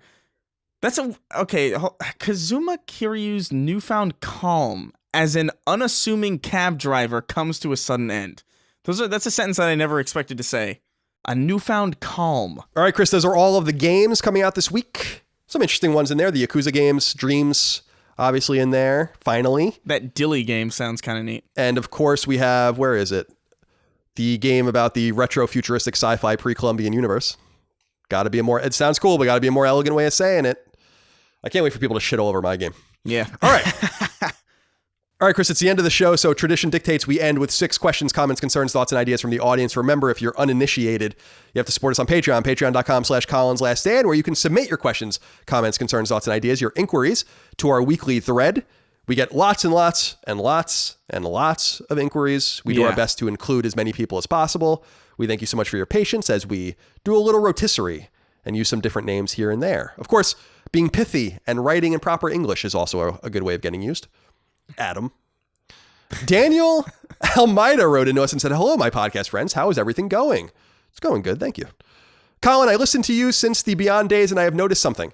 In your other podcasts, you seem to change the other hosts' minds almost every episode, but since Chris started hosting with you, it's now the other way around. He seems to change your mind a lot. Do you agree? If so, why do you think it is? I do agree. I want to hear what you have to say about this too, Chris. I think Chris does change my mind. I think he has a different perspective. He's younger than me. He's 10 years younger than me. He plays on different platforms. He has a different upbringing in terms of the games he was exposed to. Everything's different as opposed to the people I used to host shows with that were my age and had my experiences and all those kinds of things. So I think that has a lot to do with it. Yeah. I also think that Chris is kind of an industry outsider, although we both are now. And so I think he has a more everyman approach to the questions that we have to face on this show, as opposed to having maybe overthinking or over access or overexposure to certain conventions that kind of poison your mind or bring you on a certain train of thought that needs to be challenged once in a while. So I think that's why Chris is able to challenge my opinions and that he gives me new things to think about, because we just come from different perspectives. But what do you think about this one from Daniel? Yeah, I mean, I never really thought about it. I never really noticed that was a trend. And I'm not sure it is. Is it? Is it a thing? Does that happen a lot? Well, I don't know. I understand what Daniel's saying here. I'm not so sure if it's about changing one's mind as opposed to like injecting new ideas, things I didn't think about or didn't consider, right, to give me a new way of thinking about something. I think that happens pretty often on the show, going in that direction.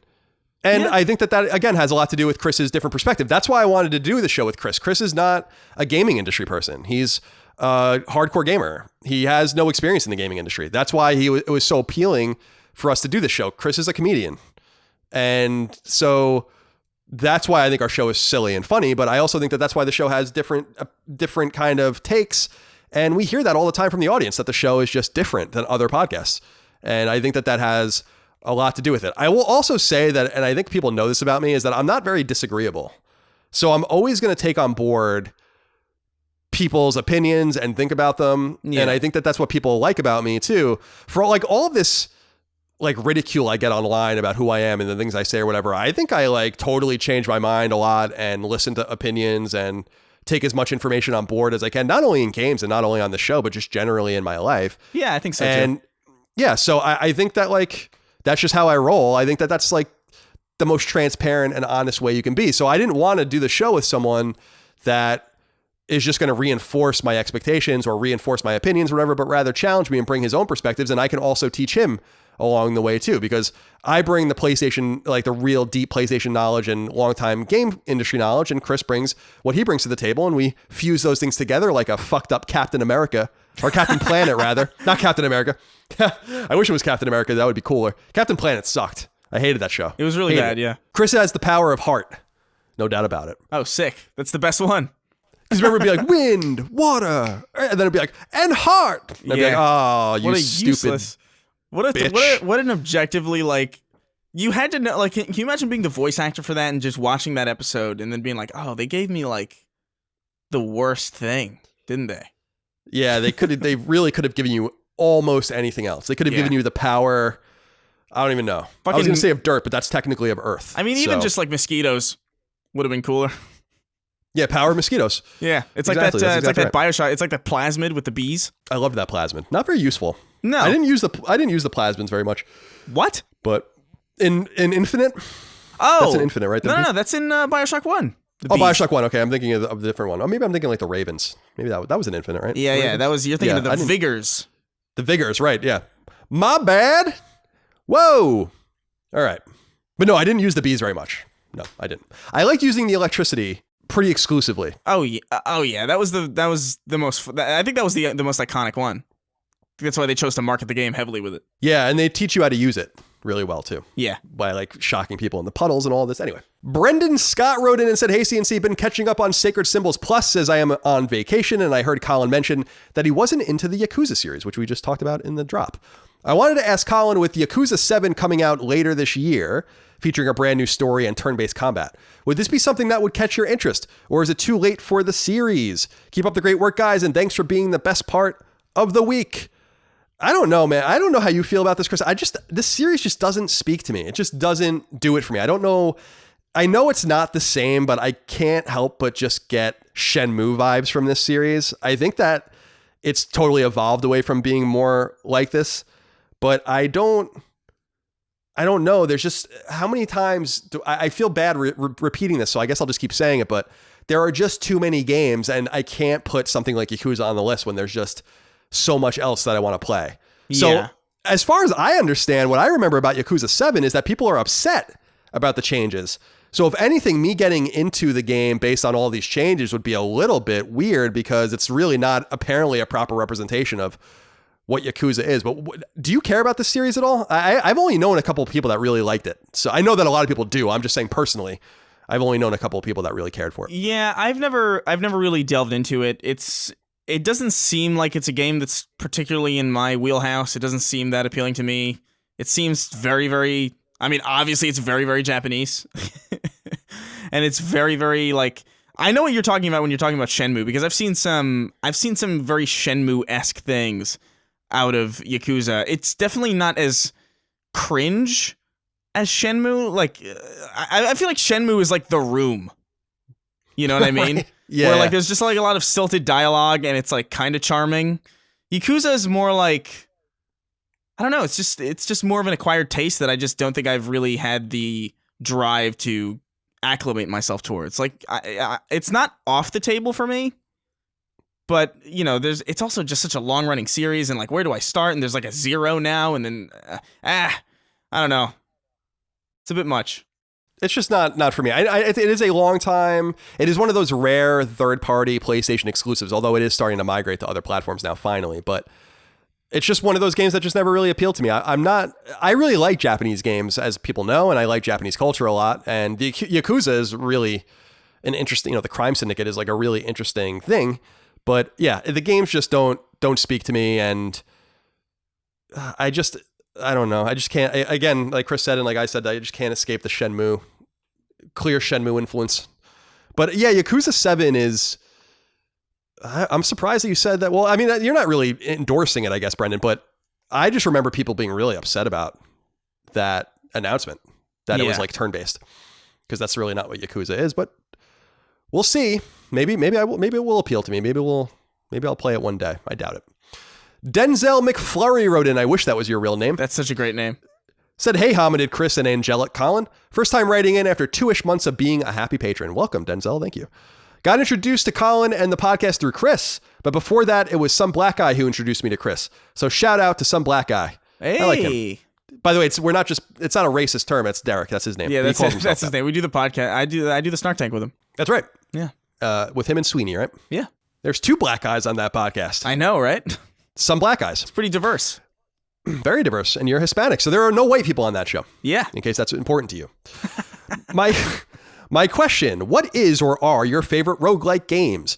I'm far from having listened to even 10% of the podcast, but in the ones I have listened to, I've never heard you guys talk about games like Binding of Isaac or Slay the Spire, my personal 2 favorites. Love to hear your guys' opinions on random generation in games like this and your personal experience with these kinds of games.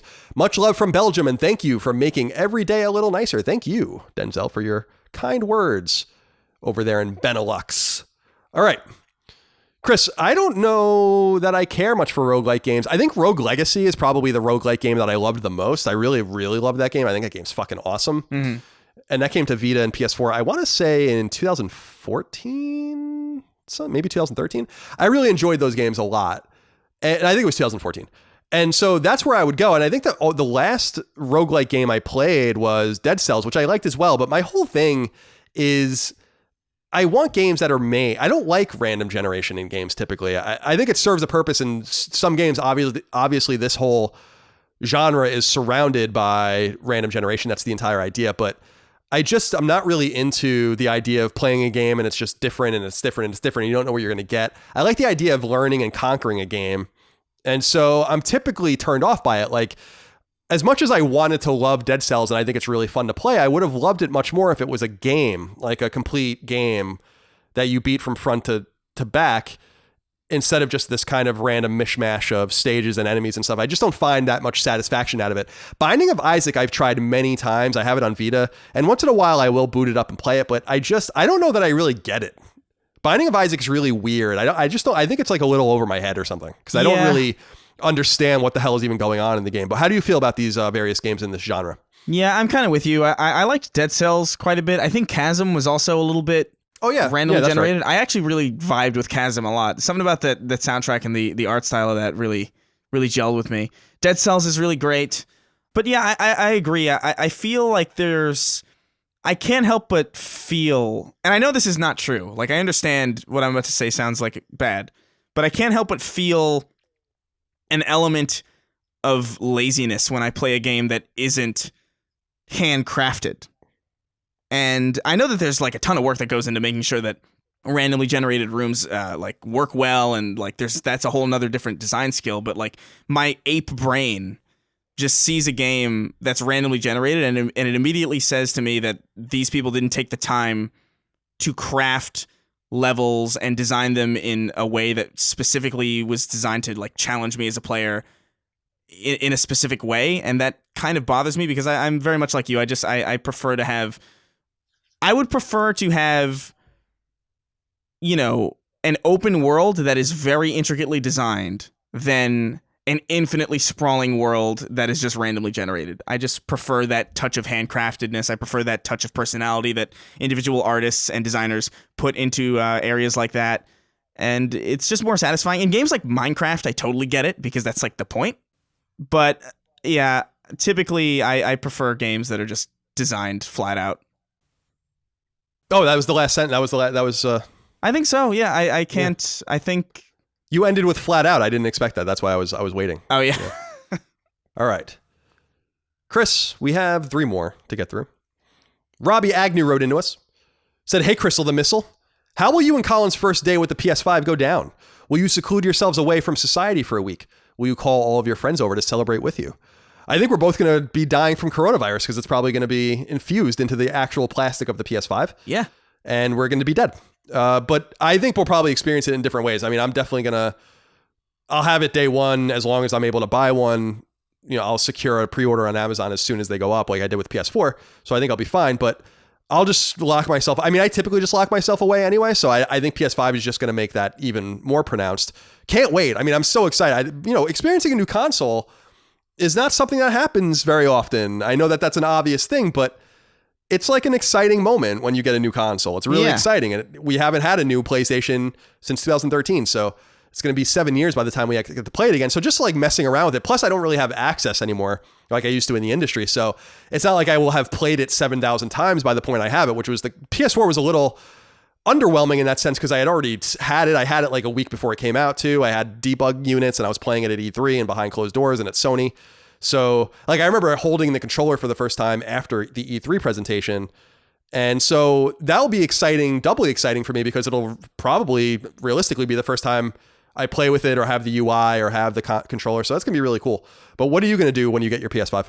Yeah, I think I'm probably going to do the same thing. I'm probably going to be fucking around with the UI a lot of the time. Well, we don't know what will be on the console at launch also. So it's hard to say it's hard to say that, oh, I'm going to be spending all my time with this game or like, you know, which is what will likely happen because what's the point of, you know, using a console without a game to play on it? That's going to be a rough time because at that point in time, I assume it's probably going to follow the same kind of pattern that we've seen with the last couple consoles, which is Xbox and PlayStation are going to come out around the same time. So I'm going to have two machines to try and learn. And it's going to be fucking a whole nother nightmare. Yeah, your nightmare is going to be doubled. Yeah. Double your nightmares. Anthony J. Sanchez wrote in and said, "Hey, CNC, how do you guys feel about being the podcast that many YouTubers often reference in their videos regarding PlayStation? I mean, just in the past 6 months, I can recall at least 3 instances. Review Tech USA explained how you mentioned you heard that the PS5 was going to be more powerful than the Xbox Series X. I really like him, by the way. He invited me on his podcast. I forgot to get back to him, so I should do that today. Oh, yeah. Which we're still not sure about. Mr. Matty Plays mentioned you in reference to a recent podcast not too long ago. Mr. Matty Plays is actually going to be doing some Let's Plays for us beginning this week, so you'll hear more about that soon as well. That's awesome. Yeah, I like him a lot. And just this week, MBG Gaming mentioned you guys in regards to Ratchet & Clank being a launch title. Also, Spawnwave has brought your podcast up a few times. I guess ultimately what I'm trying to ask and also say is how awesome is it to be the champion of YouTube that we all needed, but didn't know we wanted? Thanks from sunny Florida. I don't think I'm the champion of YouTube. I think I'm a champion of podcasting, obviously. I got to bring up this Ratchet & Clank thing, though, Chris, because this really annoyed the shit out of me. So on Sacred Symbols Plus a couple weeks ago, I mentioned that Ratchet & Clank is in development. It's been for PS5. It is, and it's been in development for a long time. It has been. And then I said, and I've talked about this in the past, so I think people had written about this. But then I said, I feel like this is literally what I said. I feel like it's going to be a launch title, which I do. I feel like it is going to be a launch title. And I don't know that for sure, but that's what I said. And then people, I swear to God, people go Google this, Ratchet & Clank Colin Moriarty, and see what happens. Dozens of stories about how I said Ratchet & Clank is going to be a launch title. No, I didn't. You know? So that's the little bit of the disappointing thing about people reporting on the podcast sometimes, is that they just hear what they want to hear. I never said Ratchet & Clank is going to be a launch title. I said I feel like Ratchet & Clank is going to be a launch title. I mean, I feel like I'm going to shit my pants in 15 minutes if I don't go to the bathroom after this podcast.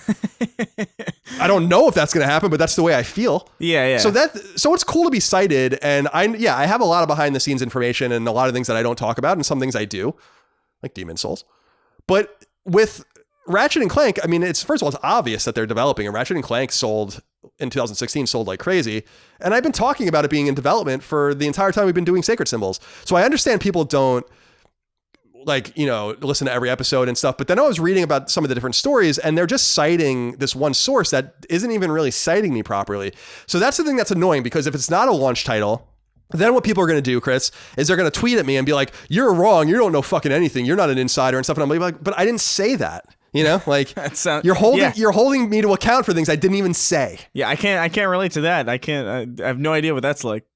It's so it's so fucking annoying. So I appreciate people listening to the show and citing us and all of that, but I just hope that people listen a little bit more carefully to what I'm saying, because I never said that Ratchet & Clank is going to be a launch title for PS5. I said I think it's going to be, or I didn't even say that. I said I feel like it's going to be, because I just feel like it's time. And the game's been in development by this point by the time the PS5 comes out, it'll be like almost 4 years. Yeah. So it would be a great launch game for the console. So that's how I feel. But by the way, I'm just going to say a few other things that you guys can report on, even though I actually don't mean them. The Legend of Dragoon is being remade, and that's going to be a PS5 launch game.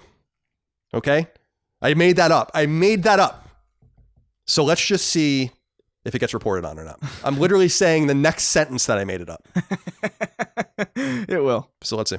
Finally, Zach Moramondo wrote in and said, hey there, Cardiac Arrest Colin and Cunnilingus Chris. Whoa. Now that Chris is playing Hellblade, I have to ask, what happened between Ninja Theory and PlayStation? It seemed like Ninja Theory was entering into a second-party relationship with PlayStation or even going to be bought up. PlayStation did a lot of promoting for this game, and at first it seemed to be completely exclusive.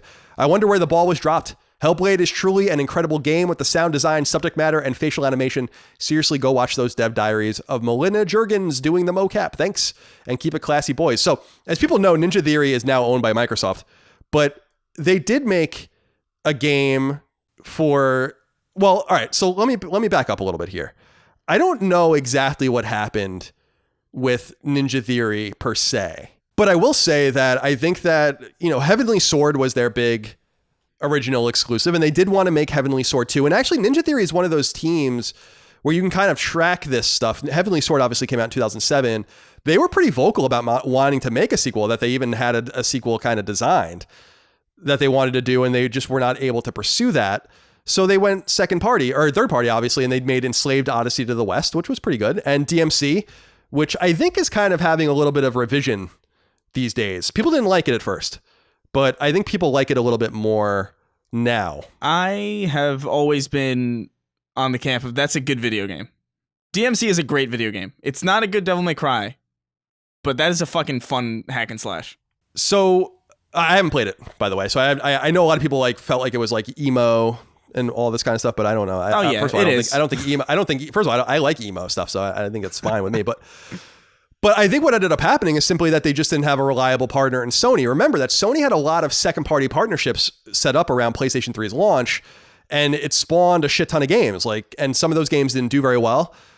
Some of those games caused studios to be shut down. Remember, Factor 5 was shut down because Layer was so bad. And you had games like Haze, and you had games like Folklore and others. So it wasn't that Heavenly Sword was just this unique second-party game that was never pursued with that studio again. It was just one of many that happened around that time. So I don't think anything in particular really happened. I think that Heavenly Sword just didn't sell that well. I think Heavenly Sword was actually really good. I would have liked to have seen another one. But they moved on, and they worked with Capcom for a little while, and they worked with Disney for a little while, and now they're with Microsoft. So I think with Bleeding Edge, which I think comes out this year for Xbox One, and then Hellblade 2 is going to come to Xbox Series X at a time undetermined.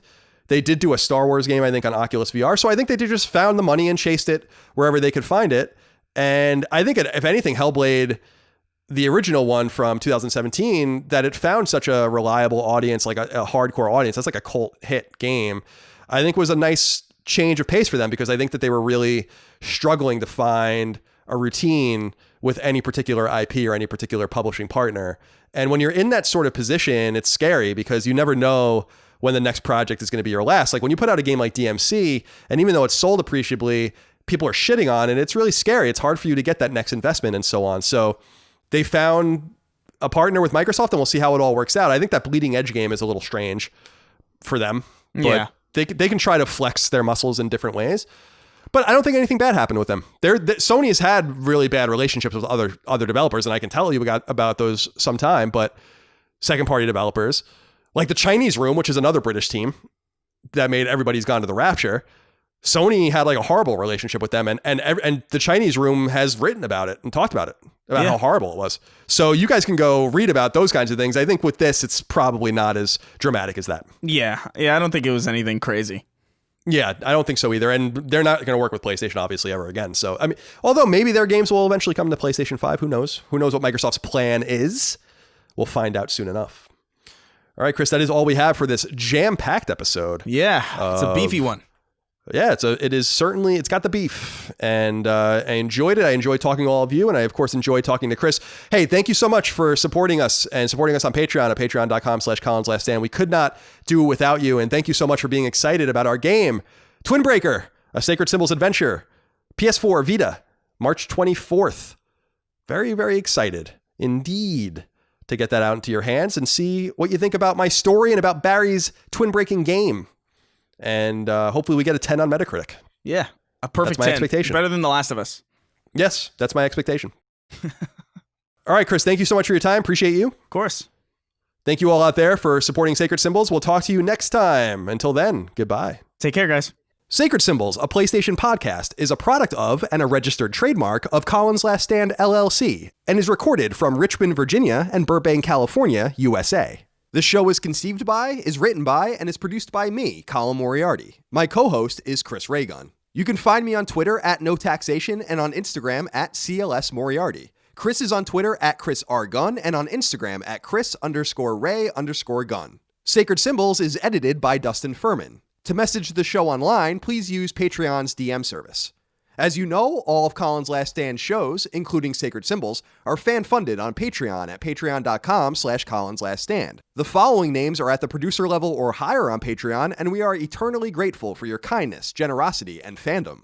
Chris Adams, Carlos Algarit, Joe Arch, Morgan Ashley, Saul Balcazar, Taylor Barkley, Martin Beck, Tyler Bello, Mark Boggio, Barrett Boswell, Spencer Brand, Miguel Brewer, Lennon Brixey, Eric R. Brown, Jason Budnick, Josh Bushing, Austin Bullock, Dylan Burns, Chris Buston, Nick C., Alex Cabrera, Patrick Harper, William O'Carroll, Brian Chan, Sean Chandler, David Chestnut, Rodney Coleman, Simon Conception, Brad Cooley, John Cordero, Gio Corsi, Philip Crone, Daniel Diamore, Colin Davenport, Night Draft, David Ellis, Jerome Ferreira, Joe Finelli, Eric Fickenbeiner, Chris Galvin, Darren Gardner, Connor Gashian, Alex Gates, Michael Gates, Salem Ghanem El Ghanem, Tyler Goodwin, Hayden Goringe, Josh Gravelick, Miranda Grubba, Jonathan H., Eric Harden, Tyler Harris, Richard Hebert III, Kyle Hagel, Wyatt Henry, Robbie Hensley, Scott Hernandez, Asa Haas, Blake Israel, Azan Isa Al Ricey, Josh Yeager, Joshua Jonathan, Paul Joyce, Greg Julius, Anton K., Patrick Kelly, Jeremy Key, Auntie Kinnanen, James Kinslow III, Ryan R. Kittredge, Mike Naffo, Mason Cadillac, Jackson Lastiqua, Don Q. Lee, Patrick Leslie, Keith A. Lewis, Chad Lewis, Lou and Ray Loper, Colin Love, Scott Lovelace, Josh M., Kiet Mai, Ryan T. Mandel, Ross Maranka, Matt Martin, Sean Mason, Zachariah McAdoo, John McCarthy, Josh McKinney, Joe McPartlin, Raul Melendez, Andrew Mendoza, Chris Moore, Betty Ann Moriarty, Ryan Murdoch, Stephen Nieder, Adam Nix, Donnie Nolan, Dan Nolan, George A. Nunez, Jesse Owen, Jorge Palomino, Andrew Parker, Zach Parsley, Daniel Parsons, Todd Paxton, Marius S. Peterson, Gerald Pennington, Matthew Perdue, Enrique Perez, Jason Pettit, Travis Plimal, Jeff Pollard, Lawrence F. Prokop, Nathan R., Ryan Reeves, Peter Reynolds, Shane Rayum, Jonathan Rice, Daniel Rivas, Petro Rose, A.G. Rode, Jose Salinas, John Schultz, Michael Shanholtz, Toby Shootman, Gregory Slavinsky, Joshua Smallwood, Ahmad Tamar, Ben Thompson, Carl Tolman, Alan Trembley, Michael Vecchio, Oakley Waldron, Justin Wagaman, Dylan Wagner, Isaac Wastman, Damon Weathers, Mike Wayant, Bloody Fang, Galjug, Casual Misfits Gaming, Homeworld Hub, Lockmort, Throw 7, McDog 18, Infinite, Boots, Organic Produce, Mad Mock Media, Not Your Real Dad, Mubarak, Craft Heads Podcast, Richter 86, Hugo's Desk of Fortuna, Andrew, Ian, Chris, Dav9834, Gamer Filmaholic, Megadet, and Rainick.